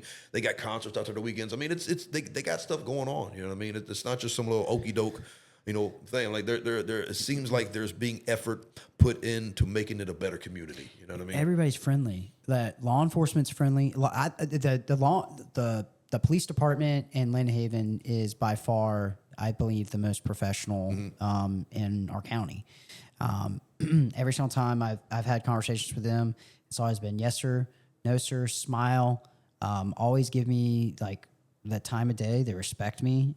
They respect all of my neighbors. They respect my family. And I feel safe when I let my kids go out there at the park and they run around. I'm going to see at least 3 or 4 cop cars patrol that area, you know, within a 30-minute time frame. The other part of that is that city of Lin Haven is clean. Like we don't really have any, because I mean, so we moved down to Tampa for about a year, and when we were down there, man, like when you move to a bigger city, I mean, people think that they got complaints up here. And they ain't never lived in a big city before, because you go live in a bigger city, you got bigger problems. Yeah. You know, and there were times living down there where, you know, my wife would tell me, take the kids to the park or something like that. And then I'd go over to a park that she took the kids to, and I'd be like, I never want you to bring my kids over here again. Yeah. Like, you cannot come here. This is not a safe, like, I don't feel safe. And I just, Lin Haven, yeah, man, it's a great place to live. Obviously, you live there. You've raised your kids there. Yeah. You were. It's got everything I need, man. I got the Walmart. I got right there on the corner of Mowat and Highway 77. You got 3 different Mexican joints to choose from. Yeah. my daughter works there, Lin Haven, Diego's. You know, she loves working there, and it's got everything you need. You know, if I need something real quick, grocery outlet right down the road. Drop a golf cart there, or whatever.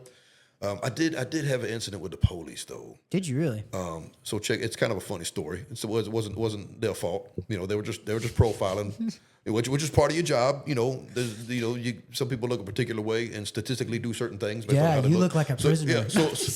I mean, so check it out. Like, so we got the back of my house is Colorado Avenue, and we don't, and our fence is just it's a metal fence, you know, so you can see through it. And this is probably like 3 or 4 years ago. We just got a new puppy, and so like I need to, you know, you're probably trying to potty train it, so you got to get it early, make sure it doesn't mess in the house. So anyway, we got patio furniture out there, and so I get up early and I'm like, let this little puppy out.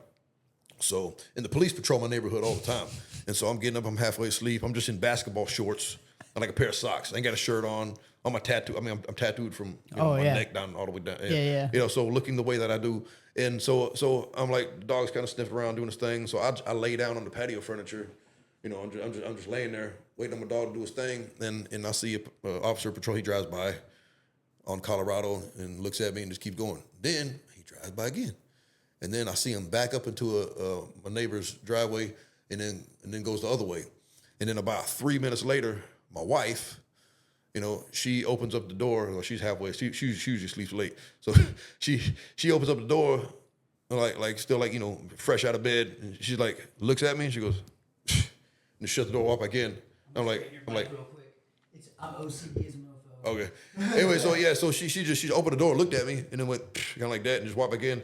I was like, what was all that about? And I was like, and then so anyway, so when I came back in, I was like, what was that all about? She goes, the Lin Haven police just was banging on my door and asked if I knew if there was a man laying on my back porch.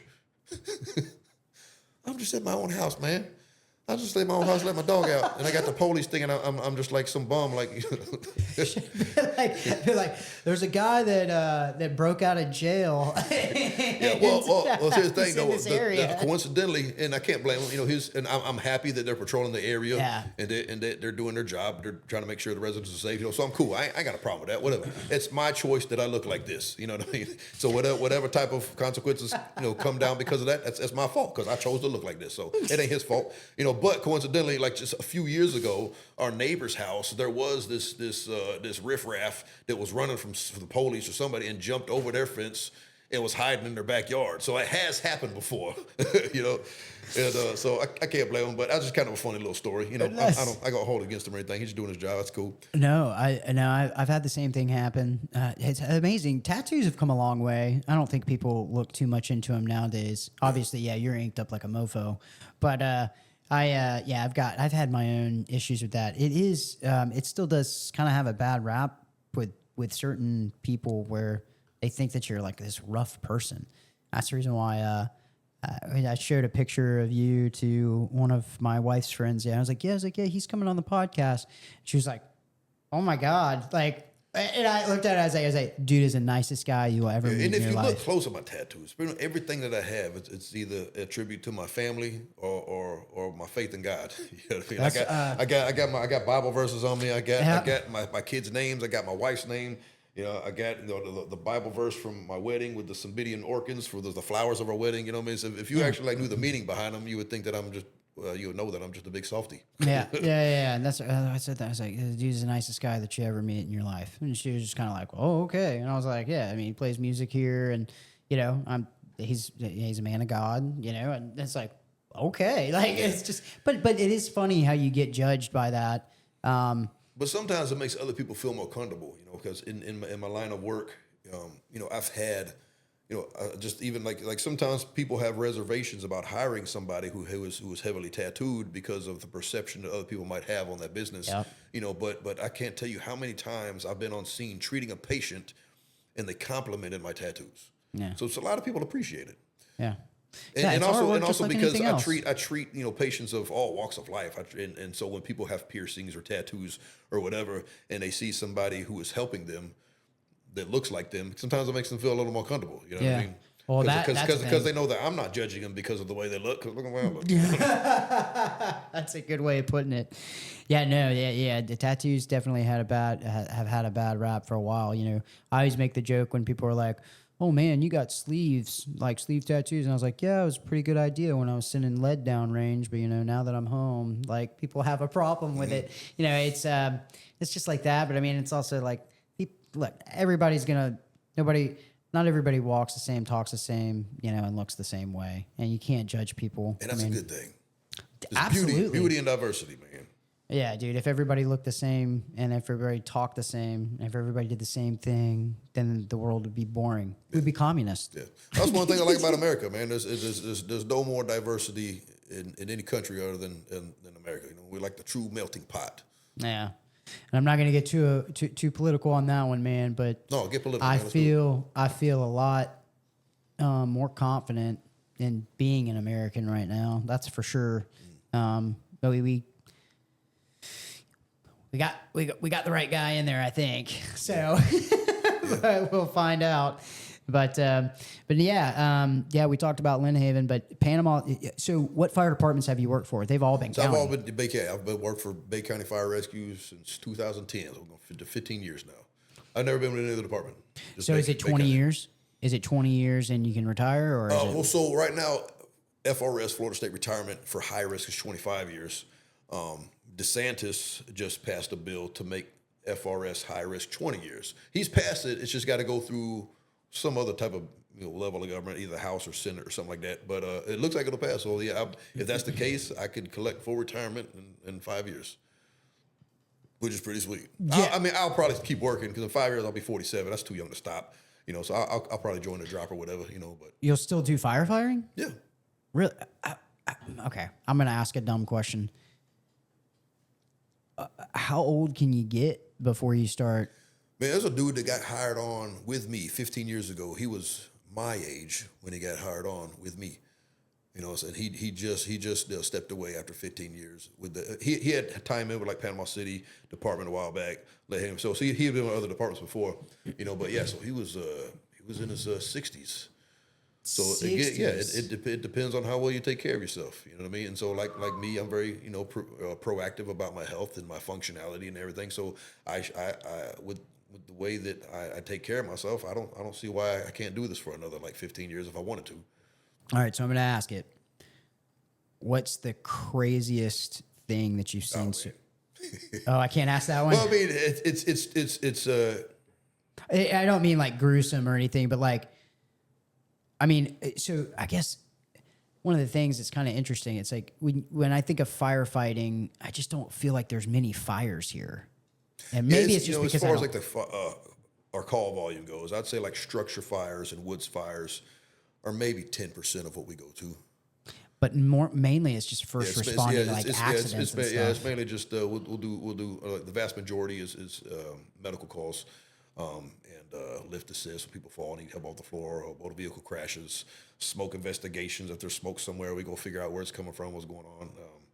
Yeah, sometimes law enforcement needs some assistance with some certain things, So, but yeah, it's the majority of what we do is medicals. And in my department, Bay County Fire is under the umbrella of Bay County Emergency Services, which is also over Bay County EMS. So we're all dual certed in EMTs and paramedics. So we all will be on a truck one day, we could be on an ambulance the next day. So we kind of flip flop back and forth.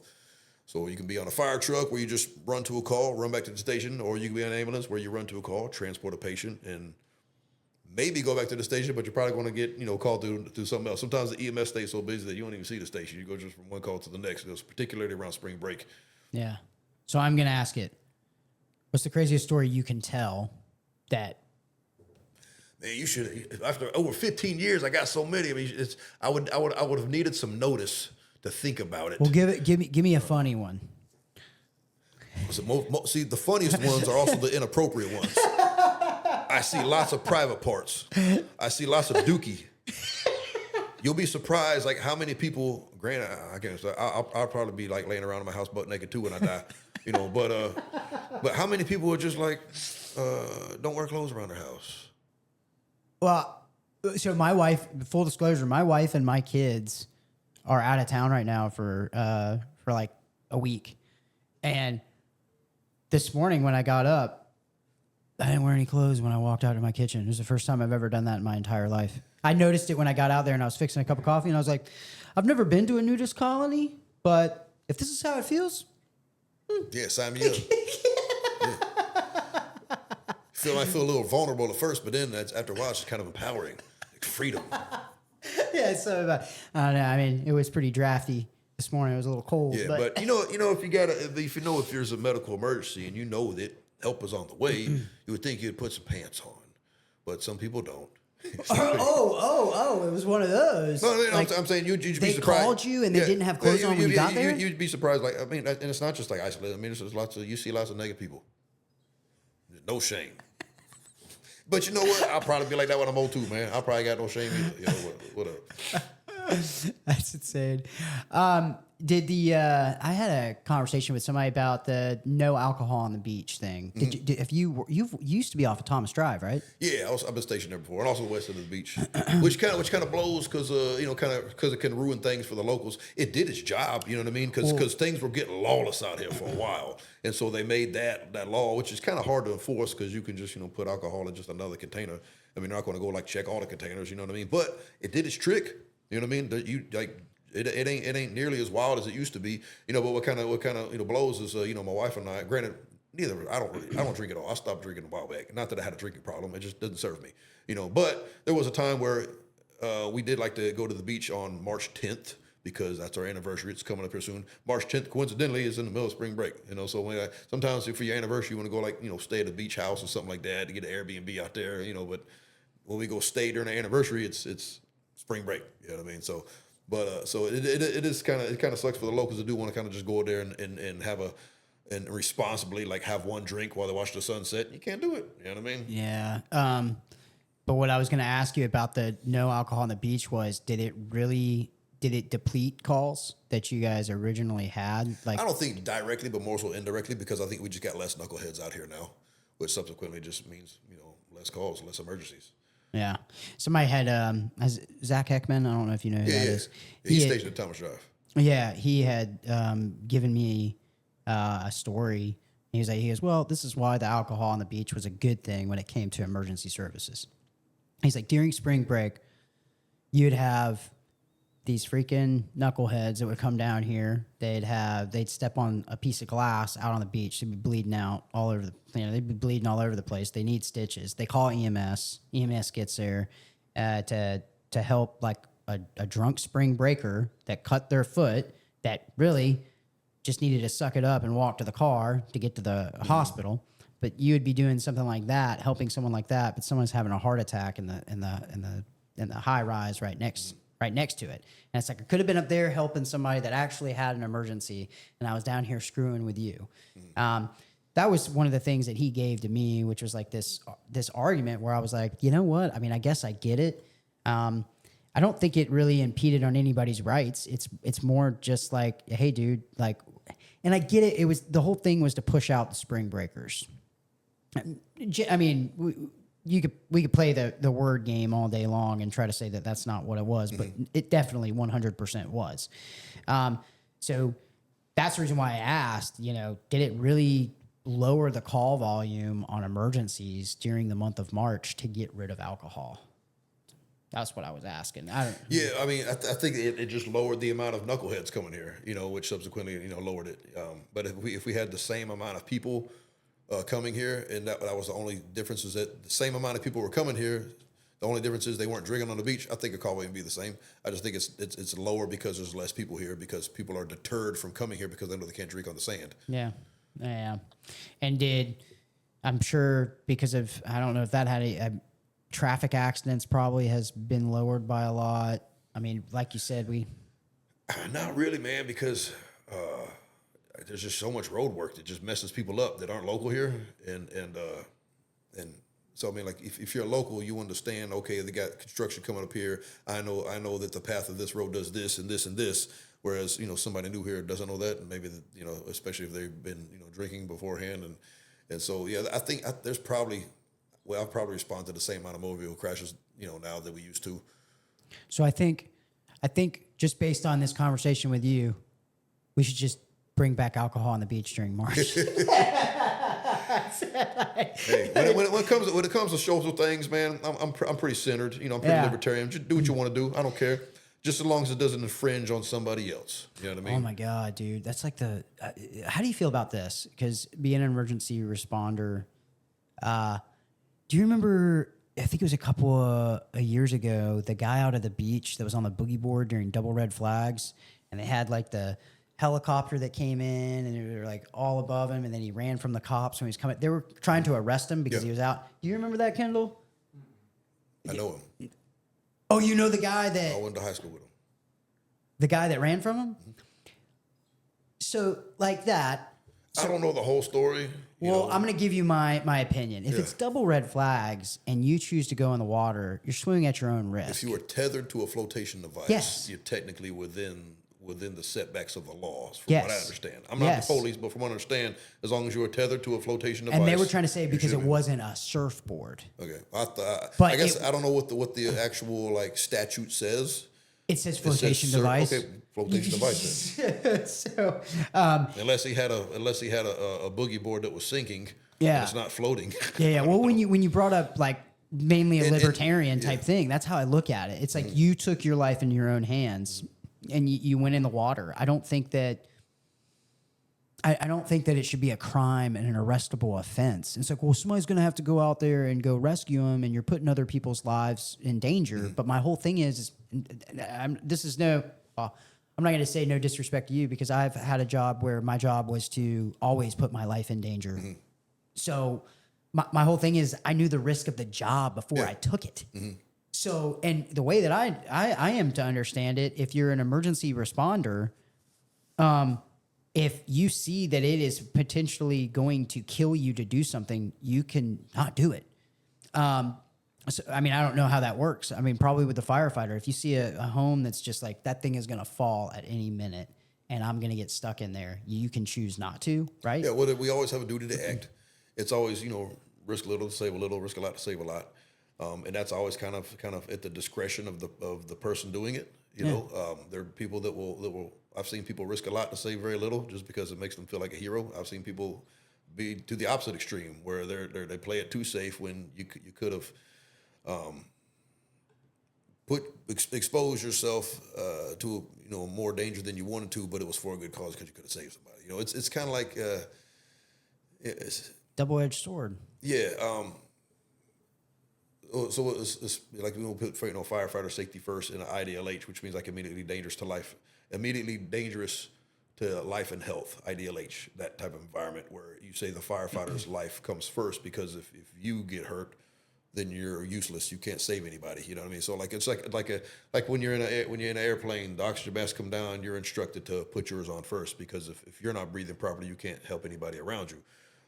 Same thing where like surf rescue personnel, you're taught if somebody is drowning and you go rescue them and they're starting to pull you under in an attempt to save themselves, you just knock them out, so that you can get both saved. Or if you're being thrown against the rocks, you put the patient in between you and the rocks, because if you knock yourself out, well, then now you're both dead.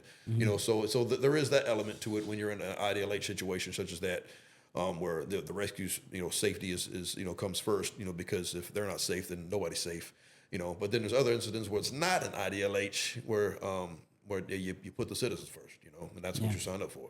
Yeah, exactly. And that was kind of like my point. It was kind of like it's your job to go and put yourself in harm's way. So like if you don't like that job, you should go find. That's the reason why I don't understand the cops that get upset for pulling people over for speeding.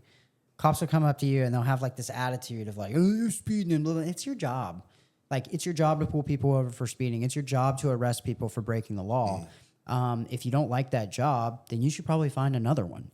But to sit there and kind of like put this thing out there of like, well, you're putting other people in harm's way by going out there, and somebody's got to go out there and save you. No, they don't. Like, it's kind of like there's places in Texas. I don't know if you've ever been to Texas, but there's places in Texas on the highway where it says drive at your own risk, drive at your own pace. There's no police out there on that same road. thing when they would have mandatory evacuations. Like you don't have to evacuate. It just means that if you don't evacuate and you need help, nobody's coming. Yeah, exactly. No, I'm 100%. But yeah, I wanted to get your thought process on that because that particular thing.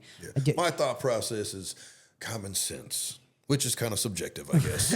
But you can't put a flag and say this is how it needs to be, because every incident is going to be a little bit different. Every incident is going to be nuanced. So you just gotta kind of take it at a case by case basis. You know what I mean? So you said that you knew him in particular. So do you ever know what happened? Did he? I don't know. I'm gonna look it up when we get done, because I want to know. I'll tell you his name. Okay. Yeah. I'll tell you some other stories. All right, man. Well, you want to talk about anything else? Is it? We're to wrap it up. We was getting deep into politics for me. I thought we was going to have a fight or something, man. A fight? I'm not going to get into a fight with you. No. I'm talking like just a fight in general. We get people riled up. Well, I mean, the Lin Haven thing is the thing to get people riled up right now. I don't know if you know Ricky Ramey for the police chief. I remember that story. Yeah, man. I've gone to church. I've known him since I was a kid. Going to First Baptist. I remember when he worked for the sheriff's department. It's disheartening to see. Man has made some mistakes, and he'll admit it to you. I like to judge men off of that, not accomplishments, but mistakes that are made, and you can admit to them. Yeah, and I've seen that happen in my career too. I mean, I've seen some amazing leaders within my department who've done more for the better of the department than a lot of other people have. But you make you have one lapse in judgment, and it's like all of that is overshadowed by that one mistake that you made. You know, and granted, it's all kind of subjective on the mistake and the severity of it. You know, and we all going to make mistakes, but sometimes you see somebody that does that, and then maybe they do have a fireable offense, and you think that that is a fireable offense. But then when you know them personally and you know their heart, and you know them the way than the mainstream society sees it, and all they see is a story, and you're like, man, but he's such a good dude. You know what I mean? So I don't think that, and I'll talk about it. I don't care. Yeah. The hit and run. Yeah, I don't know him personally. I'm just giving some examples. Well, I know, but that the arrestable or the firing offense of this being for we both live in Lin Haven, so this is kind of on topic, but if I was in my personal vehicle and I was off duty and I went out to the bar, who cares if I drank a drop of liquor or not? And I'm pulling out, I hit the car, I leave my information or don't leave my information or whatever. Like, that's on my personal time. That I'm not representing the city of Lin Haven when that happens. Mm. That's just the way that I look at it. But when you're in a position of authority, people are going to hold you to a higher standard. They are. They are. Whether it's good, right, or wrong, or indifferent, they are. You know. Yeah. No. And regardless, it's not good public relations. You know. It doesn't look good. Yeah. But if he would have been in Miami and this would have happened, nobody would have known about it. But because it's a small town. Yeah. Yeah. So and I get it. It was a mistake that was made, but everybody was whole. The insurance company his insurance took care of the damage to the vehicle. The law enforcement did their job and did the investigation. And then people want to go to, well, he's been in law enforcement for however many years, so of course he's got a hand in the investigation. So it's like, okay, well, that's not a problem with Ricky that you have. That's a problem with the Florida State Highway Patrol who did the investigation. So quit throwing it on him, because they're the ones that did the investigation. Mm-hmm. So, would somebody say, well, that's because it's the good old boy system, a cop helping out a cop? You know, there's that. So you don't believe in that system. Your problem is with the system and with the Florida Highway Patrol, not with Ricky Ramey. That's fine. That is, and I get it. A lot of people, and I'm not there. I'm looking at it from a gray area, and a lot of people are like, well, things are black and white, and it's like, some things are, some things aren't. This one right here, I agree. There's nuance. This one right here, it just seemed like there's a little bit more of a gray area. But we're talking about, this has been over a year now, and they still they bring it up. It's like the investigation's been over. The court has already made their decision. The Lin Haven Commission couldn't get enough votes to get the manager to get rid of him. So. We are where we're at. Move on, move forward. And, remember, don't forget what happened, because, yes, but it's like, oh, well, there's been so many things over the years with him. But this is what I know. Crime rate's down by 14% again this year. And my family's safe, and that's his job. His job is to keep the community safe. I don't feel unsafe by him, whether or not whatever happened out there. I don't feel unsafe. Now it'd be different, would be 100% different if you found out that he was in his police chief SUV or truck and he did this. That would be a completely different story. Yeah. But I don't know. And it's sticky, because you can look at it from like what you're saying, where it's like, well, you're held to a higher standard. It was like when you're in a political space, people will hold your personal life against you, regardless, irrespective of if you're good at your job or not. I think Trump's a perfect example of that. People nitpick at his personal life and all the things he's done all the time, but then when you look at the numbers, it's like he's doing a job.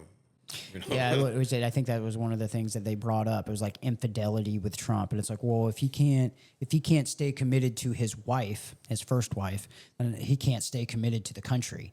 And it's like, you're bringing up something that has nothing to do with that position. Yeah. Whatever you do in your personal life, whatever, man. Just as long as you do the job that people voted you in for, that's what matters. Yeah, man. The political game, dude. I never want to play that again. I will never run for office again. I've said that quite a few times now, and I mean it. I don't want to run again.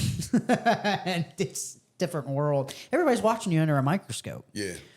I mean, I'm sure you've like being out in public as much as you play music and stuff like that. You walk around and people know who you are. You go into the grocery store, people come up to you, they want to talk to you. And tomorrow, God forbid anything happen, but you already said you don't drink, but for a moment, let's pretend. I mean, you have 2 beers, you go out and you get in your vehicle, and then someone backs into you in a parking lot, and then you get the DUI and you go to jail. Your face is plastered all over Facebook or whatever because you got a DUI now, and the way everybody looks at you is completely different now. It's hard being in any type of spotlight, whether it's music, whether it's podcast, whether it's in politics. Like you're watched like you can't be a normal person. You can't make mistakes. Yeah. Well, you're going to. You just don't get caught doing it. Nobody's gonna be perfect. Yeah, man. But I'm sure you have seen that with leadership with the fire department. Like you said, there's good leaders all the time. I've always found that the one that everybody around the group is always talking about how that leader is like the greatest person and they like make all the best decisions. It turns out like they're actually not good leaders. And then the people that you necessarily don't like that are in leadership, they're normally the best leaders. It worked that way in the military. It was always like the command sergeant major that nobody liked, who just went around with a scowl on his face all the time and would immediately smoke you for any reason at all under the sun. It turns out that was the best leader that we had because he made all the best decisions and he actually cared about the people. But then the other side of that is the one that comes in and is always smile, happy-go-lucky, not really disciplined, but everybody likes him all the time. There's some shady crap going on behind closed doors. Yeah. And it seems like that is a trend. Like fraternization.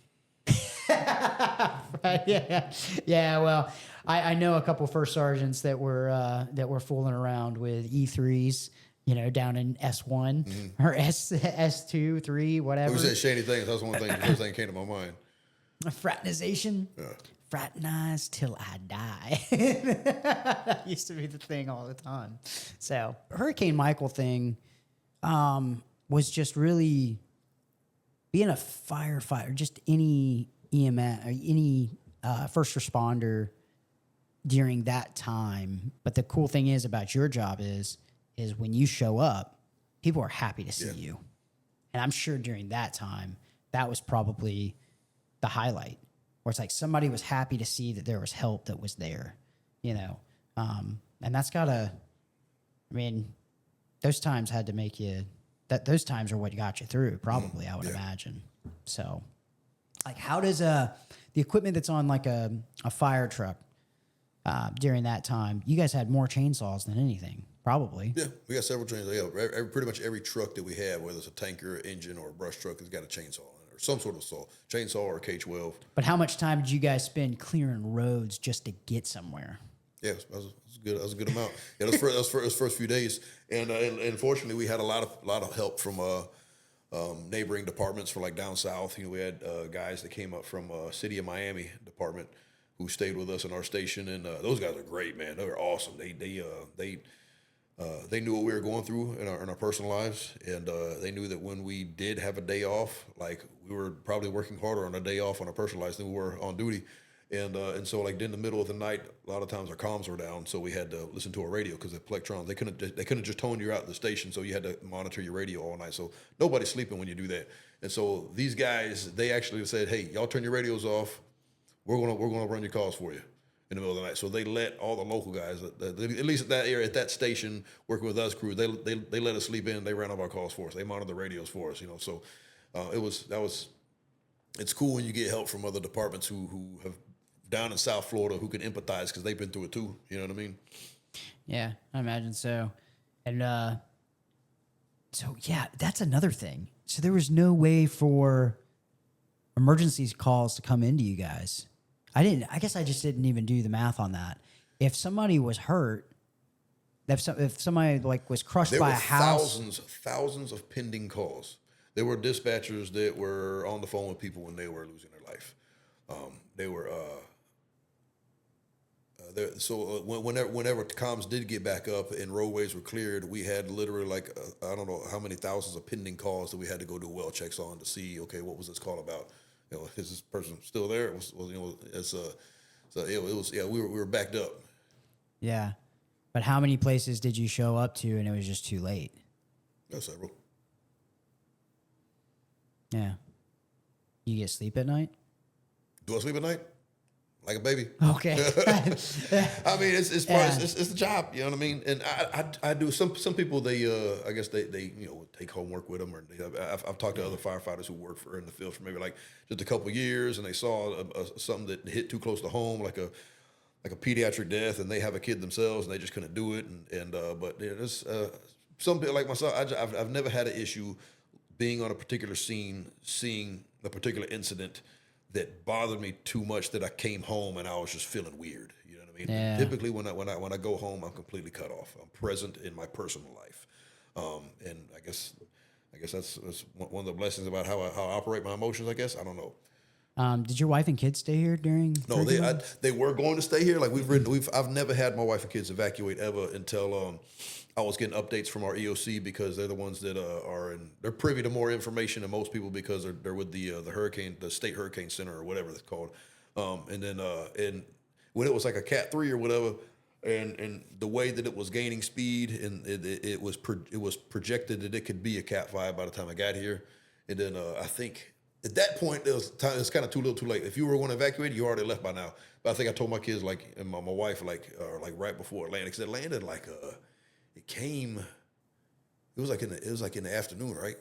If I recall, like it happened before dark. And I think I sent them packing that morning. So the day, like several hours before it hit, I sent them up to we got friends, and she got family in Huntsville, Alabama. I sent them up there, and then that was the best decision ever, because I mean we had the storm went. We had a tree that cut our house in half. Really? And so if they would have stayed, that would have been they would have been traumatized. That would have been horrible for my kids to have to go through that. And that was, and then they stayed for I think 5 days before they came back. And I'm like, look, don't come back. Ain't nothing for you to do. Ain't nothing to see. I mean, it's just chaos. It's straight up like anarchy out here. And but ironically enough, like the west end of the beach was fine. I don't even think they lost power at some point, and that's where, like I mentioned earlier, my wife or my aunt, she got a condo out there, so she was kind enough that she wasn't using it, so she let us stay in that condo, while we figured out housing situation. So we got a camper trailer, and we set it up in my parents' front yard, because their house fared not too bad. And my wife, 3 kids or 2 dogs lived in the camper trailer for 18 months. Wow. Yeah. That is a heck of a story by itself. Because, dude, if they would have stayed. Was there any point in time during your decision making where you're like, it might not be that bad, and you weren't going to send them? Yeah. I was like up until that last point where we got that last notification where I'm hearing my chief talk, and I'm just like, I think this is going to be bad. He's giving us some updates through these emails, and I'm seeing him on the news, and I know him, so I'm like, I could kind of pick up on his demeanor, and I called him. I was like, yeah, y'all go up to your sister's house, man. I think this is gonna be worse than everybody thinks. As opposed to the last hurricane we had last year, it was a Cat 5 already. Several days before it was supposed to make landfall. People are like, this is going to be some historical thing where it's going to be a Cat 6 or a 7. And then, a hurricane can't hold that strength for too long. So if it's a Cat 5 days before it hits, that's a good thing, because it's going to slow down before it hits land. As opposed to Hurricane Michael, the timing was perfect at the speed that it was building, that it hit Cat 5 right before landfall. Yeah. And so, do you remember what it was like the first time you left the station? On your first call, was the storm still going on, or had it completely passed? It was completely passed before we went outside. But didn't it last 4 hours? I don't know if it lasted. Maybe it was at least 2 hours. I think I can't remember. I thought I heard it lasted literally 4 hours. But even if it was 2 hours, I mean, so you waited for that. Do you remember going out to the road and just being like, dude, we can't even go anywhere? I mean, was it that bad? Yeah, it was. And we eventually made it up to, when we got up to the Sandhill station, a couple of the sheriff's officers came up there too, and they're like, man, Lin Haven's destroyed. I'll show you some pictures on my phone I got. the pictures of Highway 77 where like, Lin Haven Baptist Church is and that pawn shop across the street. I mean, it's just like the whole Highway 77 is just underwater. It's just like, wow. Oh, really? Yeah. I didn't know that it was flooded. Yeah, I'll show you. Well, I mean, of course it was probably flooded. I mean, Lin Haven, but it was wild. Yeah, so you remember first leaving the fire station and seeing the devastation, and then so you're saying that there were like thousands of calls that were in the queue for emergency. How were these people contacting? How are they contacting? That was dispatch. I don't know. Yeah, I don't know how the dynamics of all that works. I just know that when they call, we go. Yeah. Yeah, because I was curious if they lost cell service, how were they? So, but even after that, so there's no cell service in pretty much all of Southport, all of Lynn, well, everywhere. And so after that, were there calls coming in? There can't be calls coming in because there's no service of anything. So you guys were just pretty much going out cowboy style, trying to find how you could help in the community? Yeah, well, I mean, sometimes we'd be given us. So we were putting teams, like some people on two guys on a brush truck, two guys on a tanker, a couple guys on an engine, and we would have certain assignments to go do certain things, and we were instructed, like there's going to be people in distress that wave you down, that need help. Don't stop. Like you have an assignment, do the assignment, because we don't have a hospital that can keep anybody. We don't have enough ambulances on the road. Once you have a patient, you can't abandon that patient. I guess I didn't think about that either. That was a weird dynamic, is that we were told, in certain situations to ignore people. Because I mean, like there's no way you could do an assignment when you literally got people that are flagging you down everywhere. Yeah. You know what I mean? I mean, you would just be bogged down. There's no, every you go down a residential road, you got a person on every block that needs help. You know what I mean? And so but you would never get to your assignment if you try to help every single person to try to stop you. You know what I mean?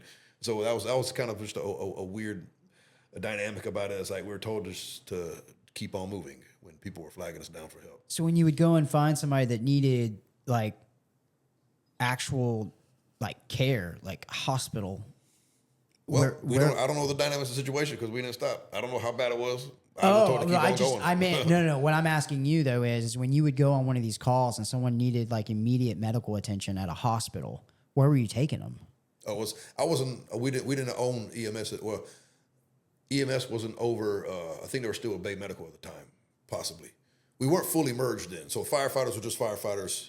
EMS was just EMS. Okay, I see what you're saying. I wasn't. Yeah, none of us were on ambulances transporting people. At least the fire side wasn't. So I can't. I mean, I can't remember if we had the ambulances at the those hospitals, those standalone ERs at the hospital were up yet, but they might have been transporting to the beach if they were up. Yeah, dude, that had to be insane to be an EMS. Yeah. Because if you've got somebody that needed care, or there's nowhere to take them. Working at Bay Medical or Gulf So Coast. You know what I mean? how bad was the hospital? Or the patients that were already there. I don't know. That's the city's jurisdiction, so we didn't really go there. Oh, okay. Yeah, because I was just curious how bad the hospital was jacked up after Hurricane Michael. But I'm sure if you, I know several nurses that work there. I mean, I could ask them, but yeah, I mean, I'm sure they got some stories to tell as well. Yeah, I bet so. Yeah, because if you think about it, I mean, I didn't start thinking about this. So one of the people that we're trying to get on the show right now, they handled a lot with the hurricane that just went up through North Carolina and all that a couple months ago. Yeah. And I mean, they were just talking about like a lot of people didn't think that the storm was going to be that bad up there, but you had people that were.